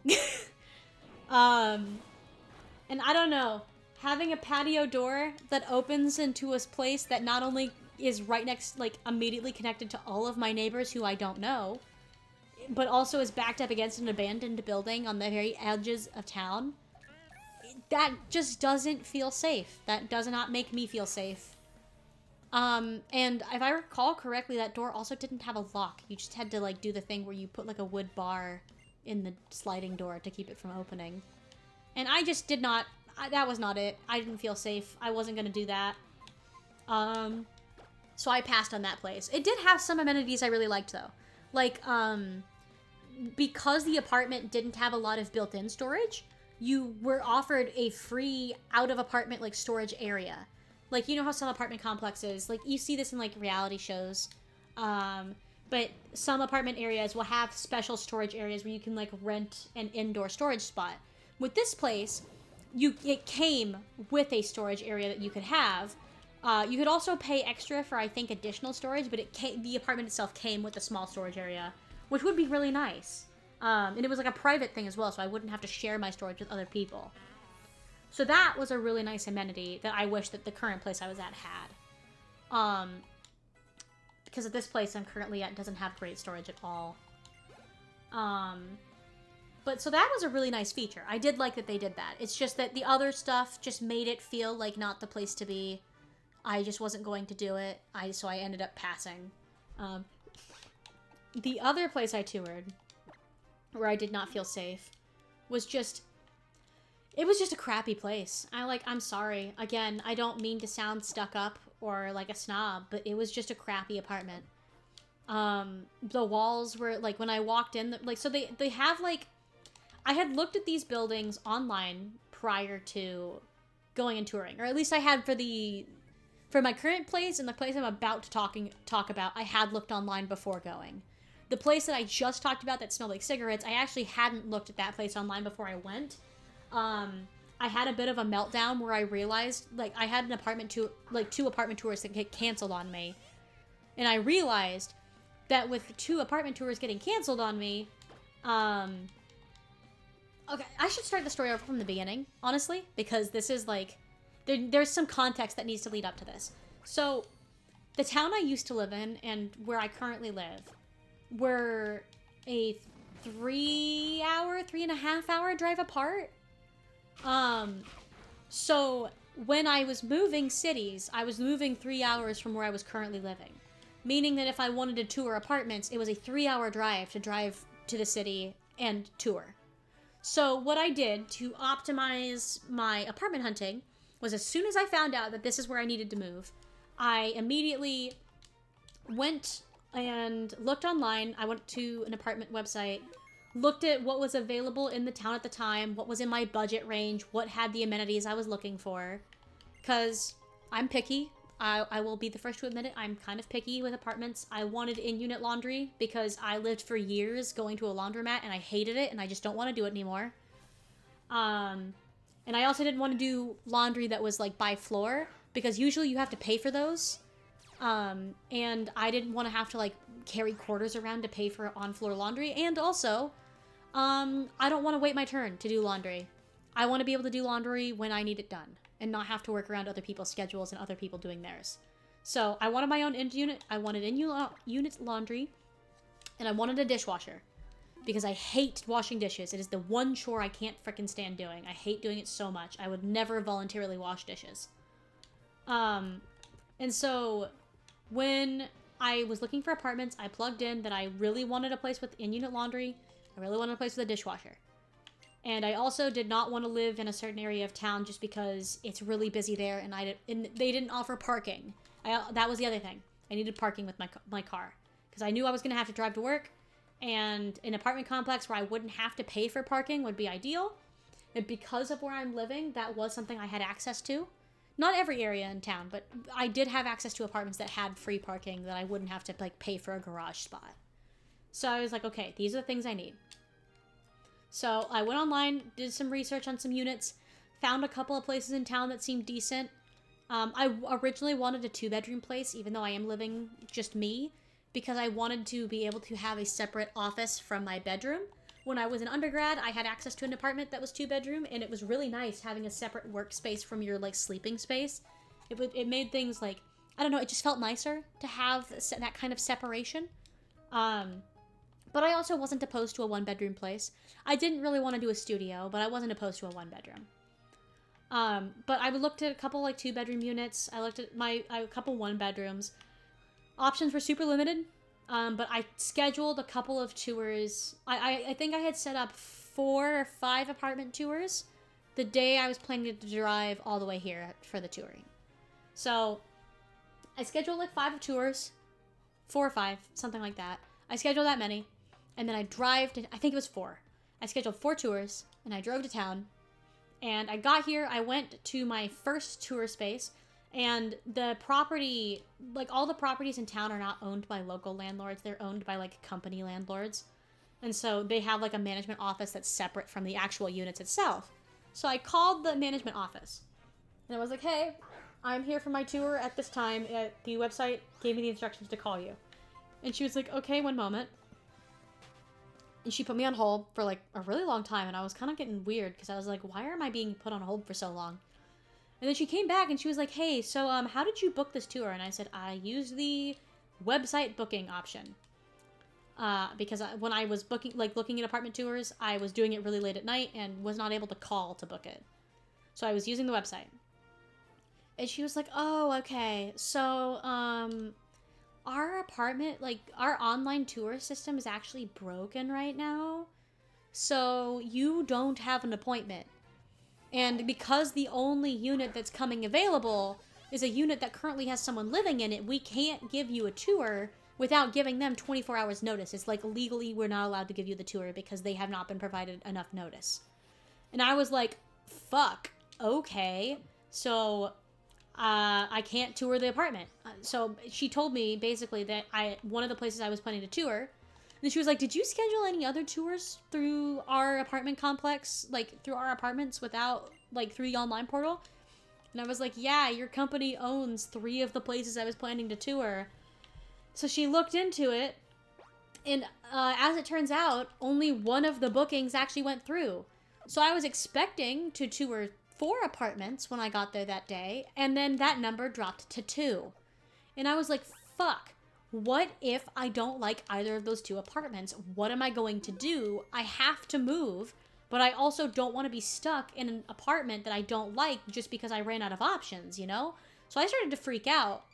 And she was like, well, we can still give you the tour of this place, so go do that tour. And I was like, okay, sounds good. So I went to that apartment complex, and the gal who gave me the tour, super sweet, such a nice lady. But I go for this tour, and I had obviously looked into these places before going. I had obviously looked at the websites. I had gone to like the management company websites. I had looked at I had gone to Google Street View to look at what the exterior of the apartments looks like, because usually what the exterior looks like is a pretty decent indicator of what the interior will look like. And from what I could see online, this looked like a pretty nice place. And then I went in person. And it turns out they did the typical apartment thing of all of the apartments that like face the street that you can very easily see. Yeah, those ones are like, they look really nice. The exteriors of the buildings are well kept. There's no trash. It's all cleaned up. It looks really nice. And then when you go to the apartment buildings that aren't against the street and immediately visible, that's where they start looking like absolute shit. The roads are cracked and damaged. The sidewalks are really fucked up. The siding is peeling off the buildings. The paint is peeling off the buildings. The stairs that lead into the main entrance of the place are broken. There's just a dirty old mattress laid out front next to the bike racks in the garages. The garages are dented as if someone has tried to bang their way into them. Like, it just wasn't a nice place. And so I was already feeling a little bit iffy because I, felt a little bit scammed. Because it looked nice online, like they always do. And then when you actually got there, it looked not nice at all. But I went on the tour anyway. So I went in with this gal, and she gave me the tour. The carpets in the hallways were stained. The walls were scratched and dented in. the doors were, like, the doors for all the units were really fucked up and scratched. It kind of had an odor to it. And then when I got in the unit itself, it was very small, which I should have already known because I'm not blind. The square footage was listed online. I should have known the size, but it was smaller than I expected it to be. I thought the place had central AC. It didn't. It had a mounted AC unit. So there was no central AC like the website had said it had. No washer and dryer in unit like it had said it had. I didn't see a dishwasher, but I also didn't look super closely at the kitchen. Because the second I walked into this place, I knew I wasn't going to live here. The walls were cracked. Like, the walls in the actual unit themselves, you could see there were visible cracks, like, coming down from the ceiling. The carpets were really dingy, and it was all carpeted, which I just kind of leaned towards preferring hardwood floors just because it feels a little bit cleaner when you're using a rented space to have hardwood floors, especially with me having an allergy to some pets. And this was obviously, it's an apartment complex where you could have pets if you wanted to. So a lot of carpets will tend to hold a lot of dander and hair and stuff that will trigger reactions in me. So in general, I just prefer to avoid apartments with a lot of carpet, which this had. Everywhere was carpeted except the kitchen. In the bathroom, of course. Thank God it wasn't a carpeted bathroom. But it was not what it had advertised itself to be. And I saw that and I was like, yeah, I'm not living here. I can't do it. So I left.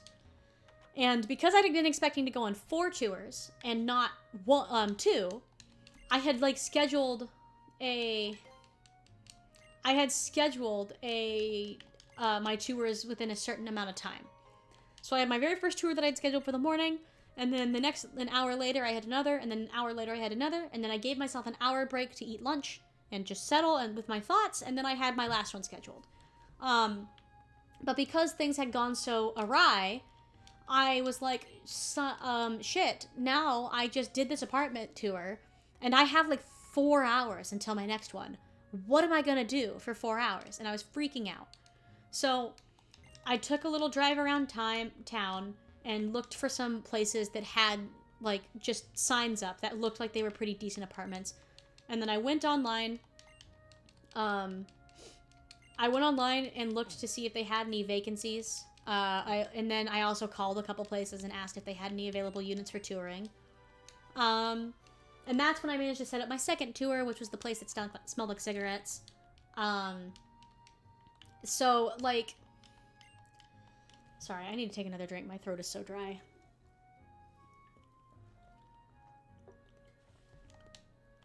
So, that was when I ended up last minute touring that other place. But then I just didn't find anywhere in town that was good. So I was panicking. I was like, I'm so screwed.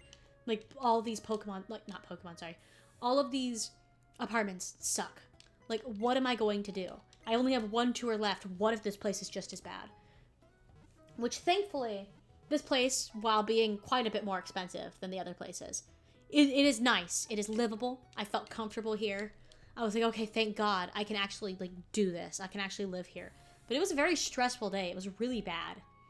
And then after this insanely stressful day of running all over town and trying to do, like, all these apartment tours, after all that stress, I then had to drive 3 hours home.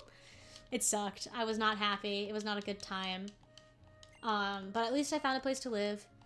It does bum me out because there were other places in town I would have preferred to live.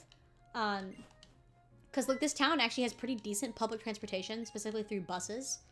And I would have preferred to live somewhere that had a bus stop, because then I could just take the bus whenever I could take the bus to go to certain places, I suppose. At the time, I was not working in town, so I wouldn't have been able to take the bus to work, but I would have been able to take the bus to, like, the grocery store and stuff, and that saves, like, quite a bit of money and gas mileage on their car. So I was like, because, well, I mean, it would and it wouldn't have, I guess. Certain routes are free, certain routes are not. So I guess in theoretically, I guess it wouldn't have actually saved me that much money, probably. I probably still would have driven. But it would have been nice to have a bus route. So I had that as an option. But unfortunately, this place does not have a bus. It does not have a bus route. If I want to take the bus, I have to walk a pretty decent ways before I even do that, and at that point it's like, why? Why bother? Because if you're just gonna walk, what's the point? But,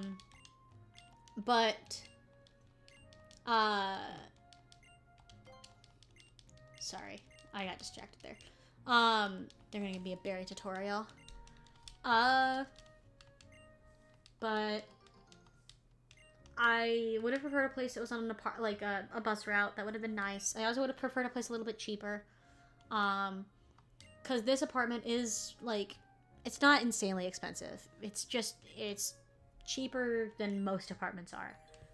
In just, like, the grand scheme of things. But in the terms of, like, the area I'm living in, it is one of the more expensive places.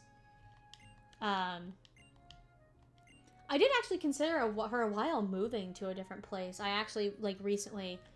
Another thing that's very annoying about this place is that their leasing periods are really weird, specifically because they want to rope you into signing a lease here and make it as hard as possible for you to move to a different place in town. They do everything they can to make it as hard as possible for you to move out of this place, which I think is fucking annoying. I really hate that they try to, like, scam you into staying here and giving them money. They have a lot of practices that I think are really scummy and that they should do away with, but they're not going to. I would never recommend someone live in this apartment complex without them knowing all the shitty stuff that they do. But they have, like, really weird leasing periods, which makes it really hard to move out. But I was like, well, the period where I have to sign a new lease is coming up. I should look around and see if there's anything available. So I did, and I considered moving to this other apartment complex, which looked like it was a pretty nice area, but was more per month, and it didn't look nicer enough where I was like, yeah, that's worth it. That also, and moving, is a pain in the ass. I can speak to that because I've done it a lot. This will be the first year in how many years? 3 years? That I haven't moved apartments? Because I moved out of one place, lived another place for like 2-3 months, and I moved out of there and moved into my last place, and then I moved out of that place into this place. I've moved a lot in my life. I have lived, in the past 5 years, I've lived in like 5 or 6 different places. So I'm fucking sick of moving. I'm sick of moving so much. I hate moving. I don't like moving. It's so stressful. It just makes my life hard. I have a lot of shit. Because I'm a bit of a maximalist. I like to collect a lot of things. And so moving is a pain. It really sucks. I don't like doing it. So I was like weighing the pros and cons. I was like, yes, I think my neighbors at this apartment complex are really annoying. I think this apartment complex is really scummy and has a lot of bad practices that they use to try to scam you into staying longer or paying them more money. So I don't like that. I also think the management needs to do a lot better because it will take you sometimes 5 or 6 complaints about an issue to get that issue resolved. They're not very proactive management here.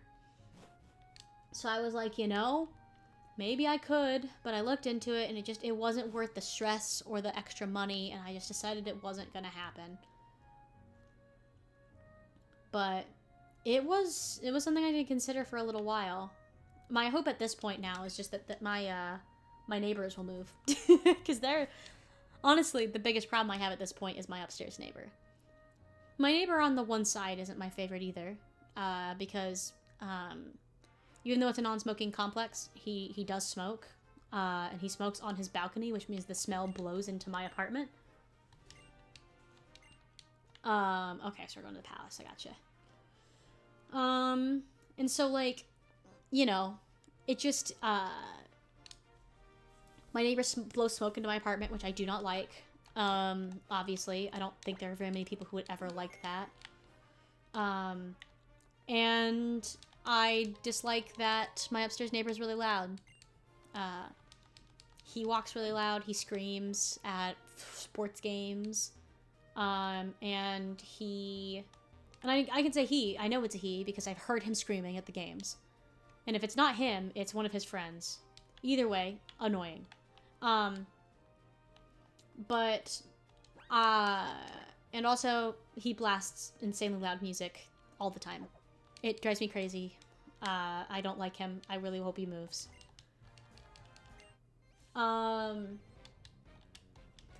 So, there are things I don't like about this place.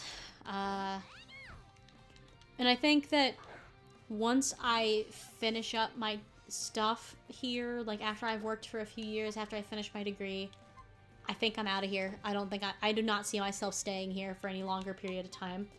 Honestly, right now, the plan is kind of to go move and live closer to my friends. Which is a toss-up, because on one hand, I really want to live closer to my friends. I would love to live closer to my friends. I would love not having to drive super far just to go see a movie with people I care about. But, as much as I would love to do that, it would also require me to be moving to an area that is significantly more expensive than where I currently live. Because I currently live, while in a town/city, it's still kind of the middle of nowhere. And they live in a major city. And major cities are obviously a lot more expensive. Which, if I end up... Sorry. Dragon Rage. Inflicts 40 HP. Well, let's go ahead and get rid of Growl. Oh, what was I saying? Shoot. Once I get a better job, with me finishing my degree and everything and getting a higher paying job, and, you know, me being just a single person, not supporting pets, not supporting a family, it shouldn't be too horrifically hard for me to afford a place there. But it is significantly more expensive than what I'm paying here. Like, if I was living there, I would probably be paying $300 or $400 a month more than what I'm currently paying for cost of living. And that's just taking into account, like, rent and parking fees. If I was taking in, like, grocery fees and stuff, too, it would be significantly more expensive for me to live in that big city. So, it's not something I'm willing to do right now. But perhaps in my future, if this new degree I'm pursuing is able to grant me a much better paying position, I'd be able to live there. That would be the most ideal thing for me, I think. But it's also going to depend if I can find jobs there, you know? Because my degree isn't, like, ultra specific, but it is specific enough that I can't just probably move. I can't move probably anywhere I want. But I'm hoping that I'll be able to find a position in that area that will be good for me and allow me to earn enough money to comfortably live there, which, shit, I don't need to earn very much to comfortably live. I mean, I'm not making much right now, that's for sure. I do not earn a whole lot with my current position. It's better than some jobs, don't get me wrong. I can't complain. It's not a terrible living. Hey! Okay, no Bs. Hitting A. We're getting a Charmeleon. Gosh, it feels like they shouldn't be evolving already, but I guess I haven't been paying attention to the levels. I've been so busy yapping. But, I mean, they are evolving at the right level. It just doesn't feel like the right time. Time has just gone so fast.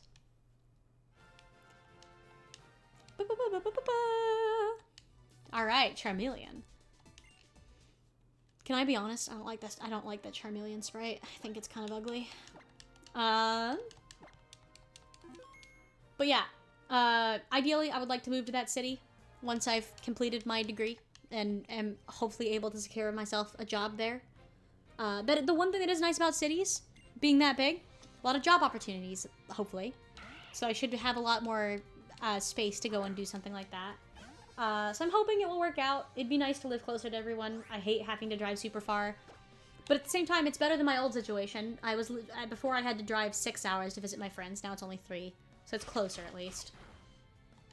But yeah, I really just miss the ability to do impromptu stuff. To be like, text your friends and be like, hey, this movie's in theaters. Let's go see it right now.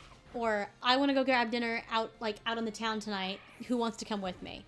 That sort of, like, ability to do impulsive things is something I really miss. So I'm hoping that I'll be able to eventually get back into a place where I can do that. And I know some people might just say, oh, well, just make friends where you're currently living. Making friends as an adult is so hard. Like, I'm sure most people can probably attest to this. It's really difficult. It is not easy to make friends as an adult. Like, and don't get me wrong, there are avenues where I could make friends. Like, I know this town has some social organizations I could attend meetings for in order to meet people with similar interests.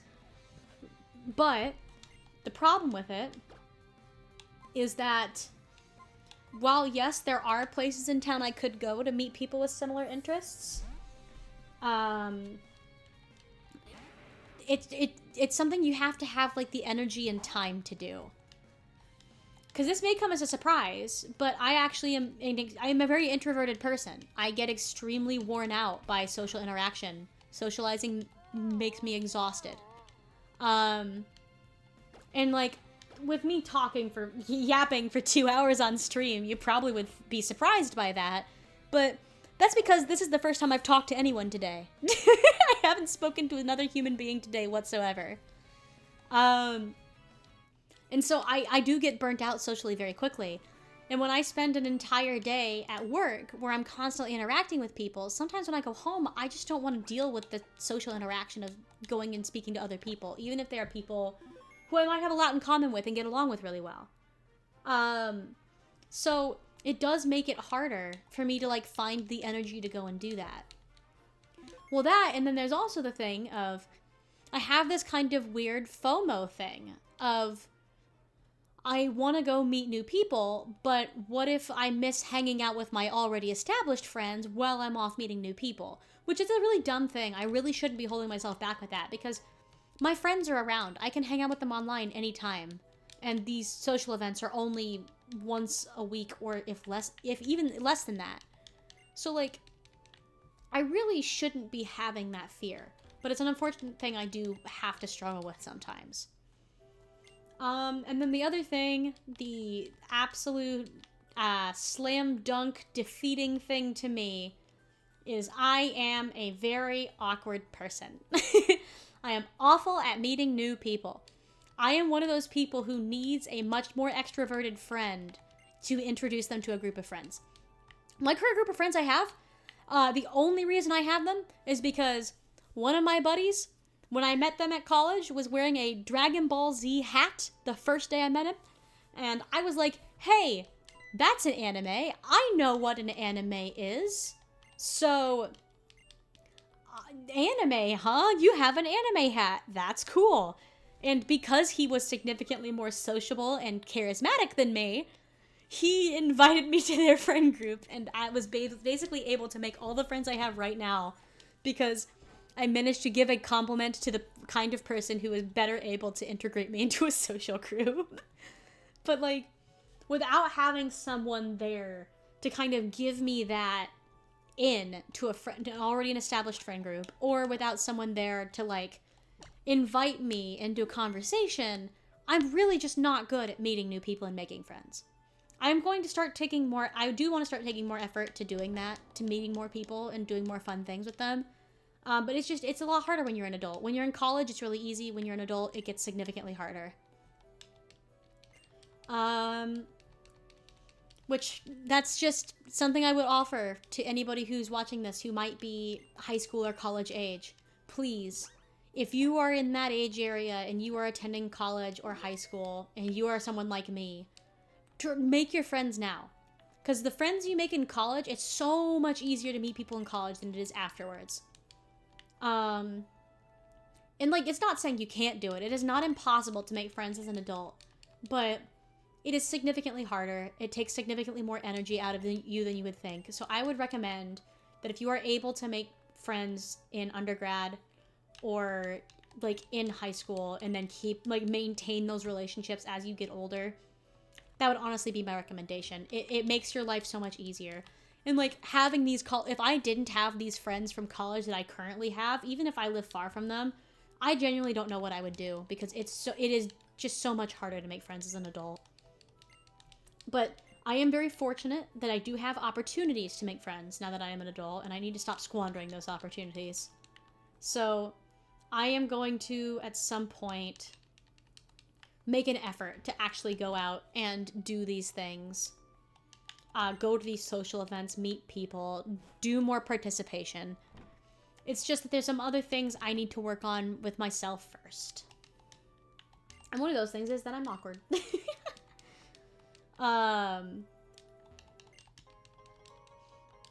But yeah, so I need to do that. I just need to bite the bullet and do it eventually. But right now I have other goals that I'm trying to work on, and one of the things about growing as a person is you take things one step at a time, you know? You don't do everything right away, because doing everything right away is just going to burn you out, and it's not going to help you. So right now what I'm focusing on is indulging in my hobbies more, honestly. I've gotten to such a place for the past year. This last year was a really bad year for me. I was living in a place I hated, and I lived really far from everyone I knew. It was just, I hated what I was doing for school, because that was when I was in that graduate program that I didn't like. I was just in such a rough spot, like, mentally and physically. Sorry, I'm not tipping you, I'm poor. Basically, I was in such a rough spot that for a long time... Oh, hello! How's it going? But it just kind of finished my thought. I was in such a rough spot for such a long time that I just really wanted to... I didn't really indulge in my hobbies at all. I didn't do anything. I just kind of occasionally started new shows or maybe played a video game. But even then, I have a really hard time starting new things. Even things I know I'll enjoy when I'm in that kind of spot. And so now that I've kind of had an opportunity to be in a better place, I have tried doing more hobby-related things. I play a lot more games. I draw more often. I go on walks outside. I'm just trying to indulge in my hobbies more, which me streaming right now is an example of. Streaming was a hobby I had for a few years, and now I'm trying to pick it back up again, because I think it's a genuinely fun thing to do. And it also gives me an excuse to do things like play video games that I might not pick up otherwise. But yes, hi, Goldie V. Shun. Well, Goldie V. Shun? I hope I'm saying that right. I'm so sorry if I'm not. But welcome in. Thank you for hopping in the stream and joining us. I'm currently doing Pokemon X Nuzlocke. I'm currently doing the not most interesting thing in the world of running around and talking to NPCs hoping to get free items from them. Because I'm playing early game still, and early game I'm broke. But yeah, I'm gonna go get the Pokeflute to move the Snorlax out of the way. Okay. But yeah, that's what I'm currently working on. Unfortunately, I probably am going to be ending soon. I've been going for about 2 hours right now. And I do unfortunately have some other errands and stuff I need to run, but I'm going to stick around for just a little bit longer if you want to chill for the end of the stream.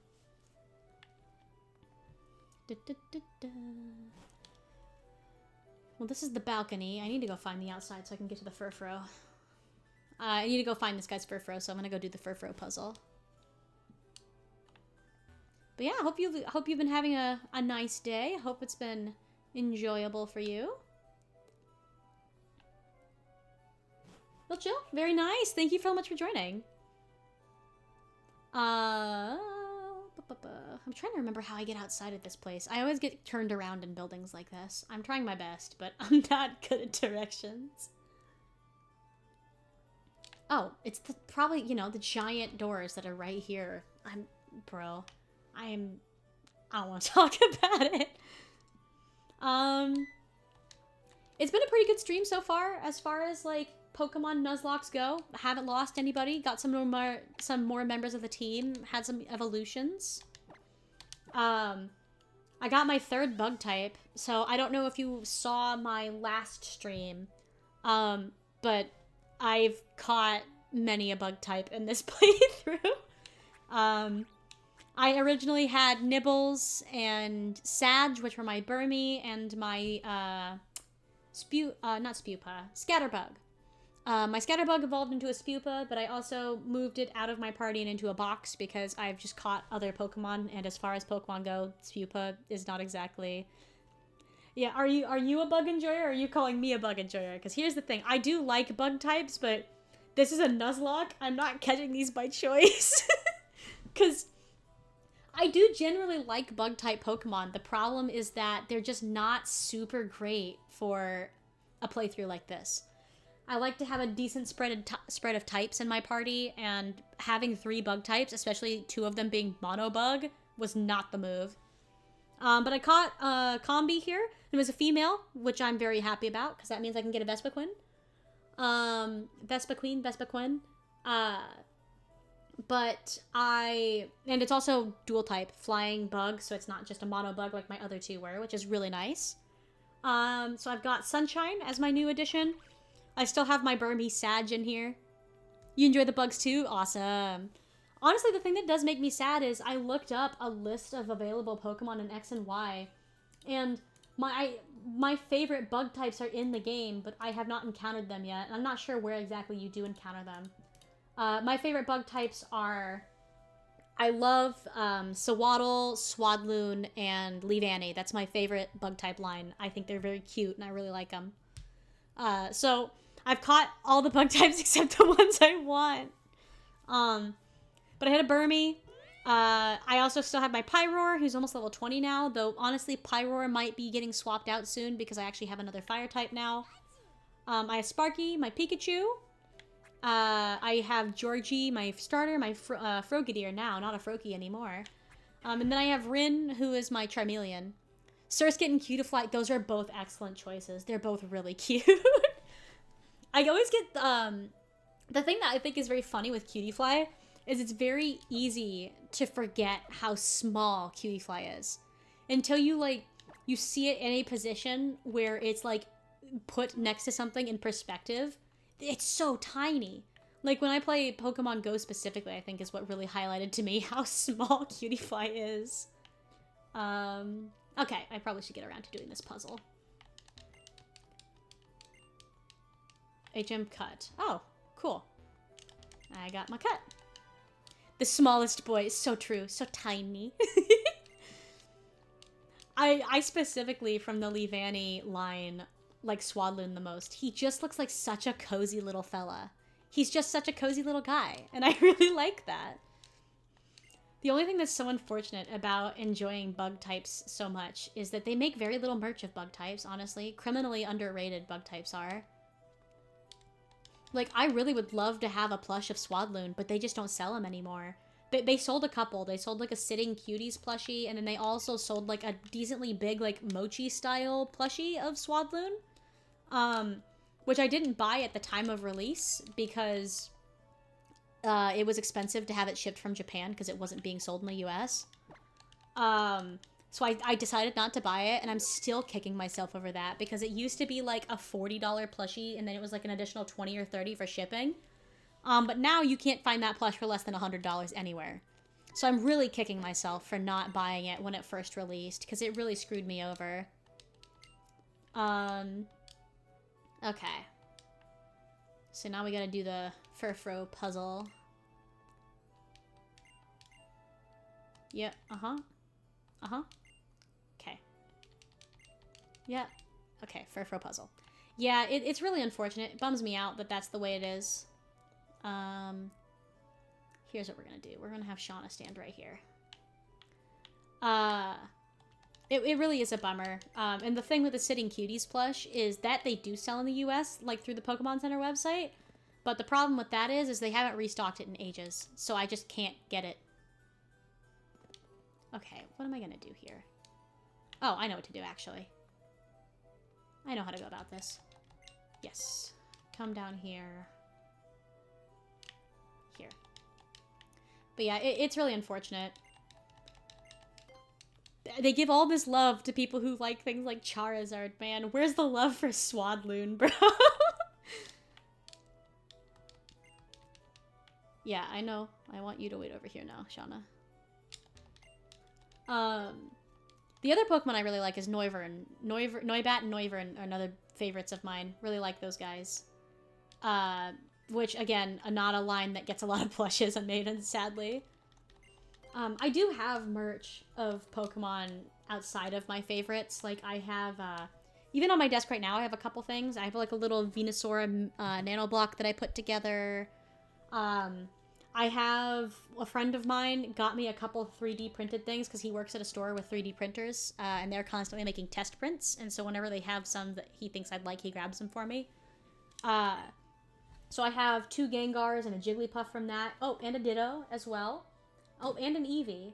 And then I have a Mew and a shiny Umbreon with like little glow-in-the-dark blue spots on it. And that is... I bought that one, though. I got an original Squirtle plush that turned into a chew toy. Was it a chew toy for a dog, I assume? Yeah, that is a tragic thing. When I was still living with my parents had a German Shepherd. Love that dog. I love him so much. I say had. They still do have him. He's such a sweetheart, but he's a menace. He destroys everything if you leave it out. And I have lost many an item to that animal. I love him dearly, but he has cost me many items of clothing, many shoes. I've thankfully kept all my plushes away from him, and he's kind of a weird dog. He doesn't really like chewing on plush toys. Like, he'll destroy a lot of things, but for some reason, plushies aren't really his favorite thing to rip up. But, yeah, I would like to get my hand on some more Pokemon merch. I do have a ton of cards, though. I collect Pokemon cards, which I don't think I have... I think I've posted a little bit on, like, some of my other accounts, like... I have a TikTok account where I've posted some of them. You're not much of a merch guy? That's fair. It varies person to person, I feel. I have a couple of friends that aren't super huge into having merch of stuff like this. But for me, I love Pokemon. I think they're cute. I love having merch. I just love having things. I'm a collector. I love collecting things, and Pokemon is one of my big collection areas. I have a ton of cards, though. I really need to buy a new organizer for them. I just kind of have them shoved. Yeah, collect all of the things. It's so true. I have figurines. I have cards. From when I was a kid, I still have sticker books. I have VHS tapes. I have, like, some old Pokemon McDonald's toys. I love collecting. The cards are what I have the most of, though. I recently went and there's a website called TCG Collector, I think is what it's called. And they have, like, all of the Pokemon cards from, like, a bunch of different languages uploaded to that website. And, it allows you to, like, keep track of your collection in a digital format. And it's also linked up with, I think TCG Player is the website is linked with, and it price checks cards as well. So if you go through your collection and update your collection in this, like, TCG Collector app, it will tell you how many cards you have in your collection, how many of them are, like, unique variants, how much money your collection's worth, etc. And I made an effort, like, I think about a year ago, to go through my collection and actually update it through TCG Collector. And then I recently... remembered that I have a bunch of new cards that I've purchased before we had this Pokemon card drought that we're currently in, where it's impossible to get packs anywhere because people are either scalping them or just buying them all for themselves. So it sucks. There's kind of a drought right now. I would really love to buy some more Pokemon, but I literally can't. Like, there's a store that's doing Yu-Gi-Oh cards that's worth way too much. Just put it away and never looked at it again. Yeah.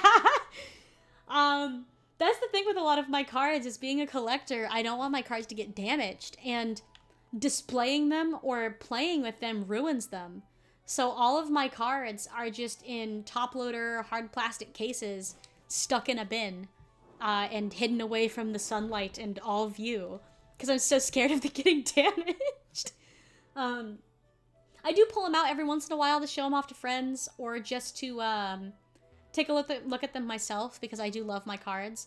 I actually have a set of, they recently started doing those, art rare cards. If you're at all familiar with the Pokemon TCG, they basically have these cards that have, they're called art rares, where basically instead of getting a reverse slot card, which is like, the border of the card is shiny, but the actual image of the Pokemon itself isn't, that is a reverse, and those are guaranteed in every pack. But they recently started doing a thing now where they have art rare reverses. So instead of a reverse in each pack, you can have a chance to get a rare card where the entire card is just a really gorgeous drawing with a holographic pattern over the top. If you're interested at all, you can like look up a picture of them. They have some really gorgeous art. I absolutely adore them. They're like my favorite cards they've ever done. And they have a bunch of different sets of them. And out of nowhere, I just kind of decided that I wanted to own an entire set of art rares. So I just made it my mission where I found a set of cards that has like an art rare set that isn't ridiculously huge. It's like 30 cards, so it's like a decent size, but it's not massive. Yep, and I went through and I bought all of the cards. So I actually have a full collection of art rares from that set, which is super cool. I really like having those. But, oh, well, I didn't mean to walk in the tall grass, but I guess this is my Pokemon for this area. It's an Oddish! I actually am quite happy to get an Oddish. I need a grass type for my team, and I think Oddish and Vileplume are really cute. As a matter of fact, Vileplume is actually the background on my cell phone. So, hey, I'll take it. This is like a good Pokemon for me, actually. Hopefully I'll catch it without killing it. I'll be really sad if I accidentally kill this Oddish. How vile? Extremely vile. But now that I have that full set of art rares, I actually want to, at some point, buy a frame for them and display them. Because I do really like having the cards, and I do want to protect them from them being like damaged by sunlight or other factors. But I do want to display them a little bit. Like, I feel like it's such a bummer to just keep all of my gorgeous cards in a box in the corner. So I'm probably gonna buy a frame for them. I'm going to put them on a wall facing away from a window so they don't get any direct sunlight. I'll probably put them in my bedroom, honestly, because I usually keep the shades shut in my bedroom anyway. So I'm gonna put them in a place where they're not gonna get a lot of sunlight, and I'm gonna display them. And I just think it'd be a really cool thing to have. Okay. Let's see if we can catch this guy. But yeah, I recently went through and updated my UV filtering glass. Yeah, the problem is that's going to be really expensive, and I'm honestly going to have to look for a display on a budget because I don't earn enough money right now to invest a ton into displaying collection pieces like that. Someday though, I would really love to like upgrade the way I display my collection of stuff. I would love to have a whole room dedicated to my collection. And I got the Oddish. Alright, Grass Poison. Excellent typing. Now we gotta think of a nickname as the thing. Oh, what do I want to name you? Nicknames are hard.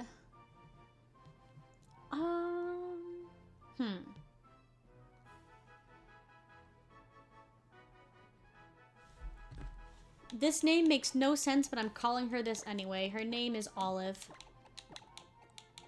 I just think that's a cute name. I don't care if it makes sense. Aw, man, they didn't give me an option to put Olive in my party. That's okay. I'll just... not that button. This button. There we go. Eat... No! Don't eat Olive! Leave her alone! She's just trying to vibe. Leave her be. But she, going through my collection, though, has been kind of crazy. Because one thing that... While I really hate this card drought that we are currently in, I don't want half! I want her to be left alone! I don't want her to get eaten at all! Leave her be! But, I gotta heal my guys or else they're gonna die. I'm also gonna pull Olive out of the box. I don't think I'll reorganize my party too much. I'll probably just take Olive, and then I'll leave everybody else in the box. Olive's gonna replace Sag, my Burmy, because I'm sorry, my Burmy's not doing anything. He only knows how to protect and do, like, that's about it. Organize. So we're gonna put you away. And then Olive is joining us. But yeah, I recently... The one thing that does suck about the card drought is it's impossible to buy any cards, but because there is now so much hype around the TCG, a lot of cards have, like, skyrocketed in value.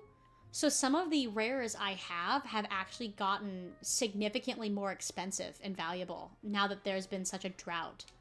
Like for example, I have a full art shiny Mew, which when I pulled it was worth about $100. It was still a really insanely good pull, but like it was worth about $100. And I recently decided to go and check the price because I was curious to see how it fluctuated. And that card's currently worth like $350 now. It has over doubled in price, which is crazy. It's insane. And I have another card. It's a Reshiram and Zekrom tag team. One of the forms that has N on it. I can't remember which of the ones it is specifically. That's my retirement plan. Well, that's what everyone tells me. Is like, hey, there's your retirement plan. It's like bold of you to assume I'll ever sell these. I love them too much. I don't know if I'll ever be able to sell them because I adore them. Oh, I forgot that we had to fight the Snorlax. Am I able to catch it? I can't remember if I can catch this or not. I'm going to Google it so I don't waste any Pokeballs on it because I don't have a ton of Pokeballs right now. Can you catch the Snorlax on Route 7? Yeah, okay. So I can catch it. Okay, cool. I'm gonna catch it then. It's just... Ah, wait. Sorry, 1 second. I accidentally closed my tab that I needed. Oh no, he left. This is so sad.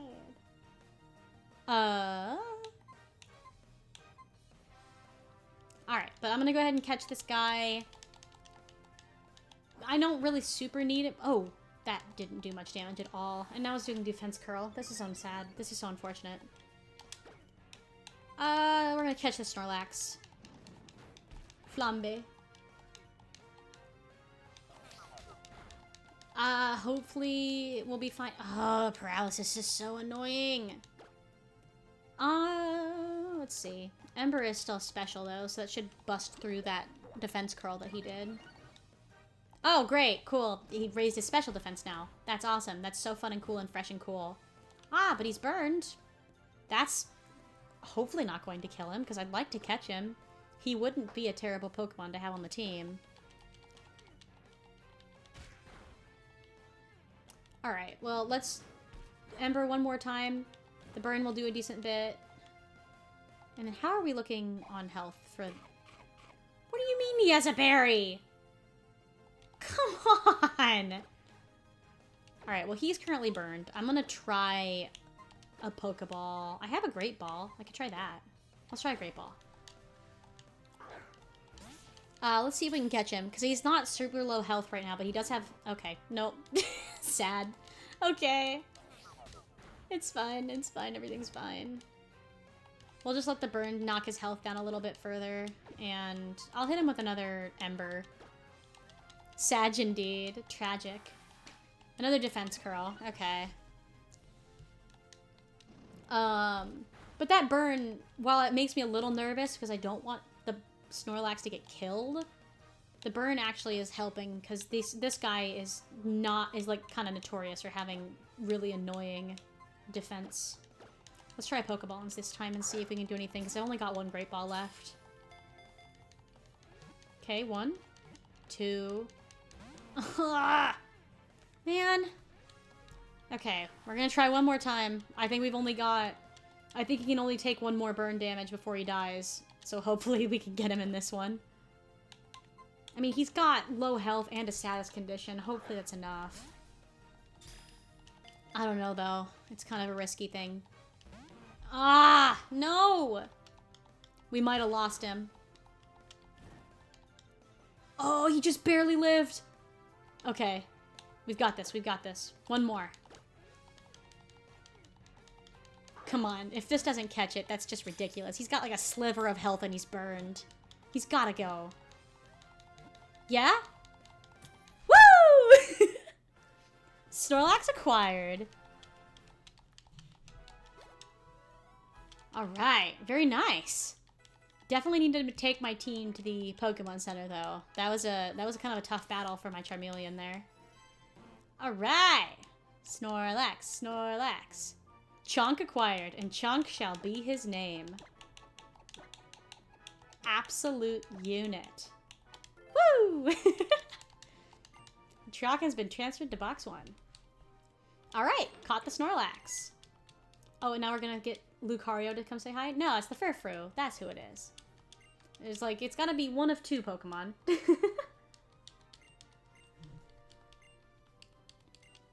Alright. Very nice. Okay, way to say thanks, jerks. Yeah. Alright, sweet. Let me go ahead and save up. I'll run to the Pokemon Center and heal my party up really quick, and then I think we're gonna call that a stream. I've been going for about 2.5 hours, which is pretty good as far as my streams go. I still gotta go run and do some chores, and before too long I do need to eventually cook dinner, actually. I need to do basic human care. Alright, we're healing up. Boop, boop, boop, boop, boop. Alright, go ahead, save it up. Alright, and I think that's gonna do it for today. Thank you so much, Goldie Vishen, for stopping in. It was super nice having you. It's really nice having someone in chat to hang out with while I'm playing. This stream was mostly good for catching some new Pokemon, leveling up some guys, getting some evolutions. Hopefully next stream we're able to get to the next city over and actually do a gym battle. Hopefully a bit more eventful, but I really appreciate anyone who's tagged along and anyone who might be watching this VOD saved. I am probably going to be uploading this one as well as last week's playthrough onto my YouTube account. It's the same username as my Twitch account. I have the same username everywhere, whether that be Twitter, Twitch, TikTok, YouTube. I use it everywhere. YouTube is where I'll be posting a lot of these like VODs as well as eventually some edited content maybe. If you want to go watch my content from 2 years ago, you're welcome to. Just know that it's pretty low quality, so I apologize in advance if that's something you choose to do. But yeah, if you're interested in seeing my other art, this model that I have is a model I actually drew and made myself. So if you're, yeah, super low quality. It was excellent. Low quality mic, low quality model. It was great. But I did a Pokemon Black and White Nuzlocke that never did get finished, but I think I do have some VODs uploaded on that YouTube channel. My only finished series is my Portal playthrough. I had played Portal 2, but never Portal 1, so I did a blind playthrough of Portal, which was very fun. But if you're interested in any of that, feel free to go check it out. If you're looking for more of my art content, TikTok and Instagram are probably going to be the two big places. If you want to hear me just post about random crap, I'm somewhat active on Twitter. I try to stream here on Twitch at once a week.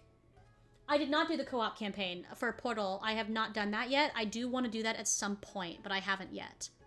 But yeah, if you're interested in checking me out anywhere else, feel free. But I'm going to try to stream here once a week. I don't currently have an upload schedule for YouTube, but I would like to eventually start uploading some more there. So thank you everyone who has stopped by. I'm going to go ahead and end things off. I hope everyone has a great rest of their Sunday. Bye!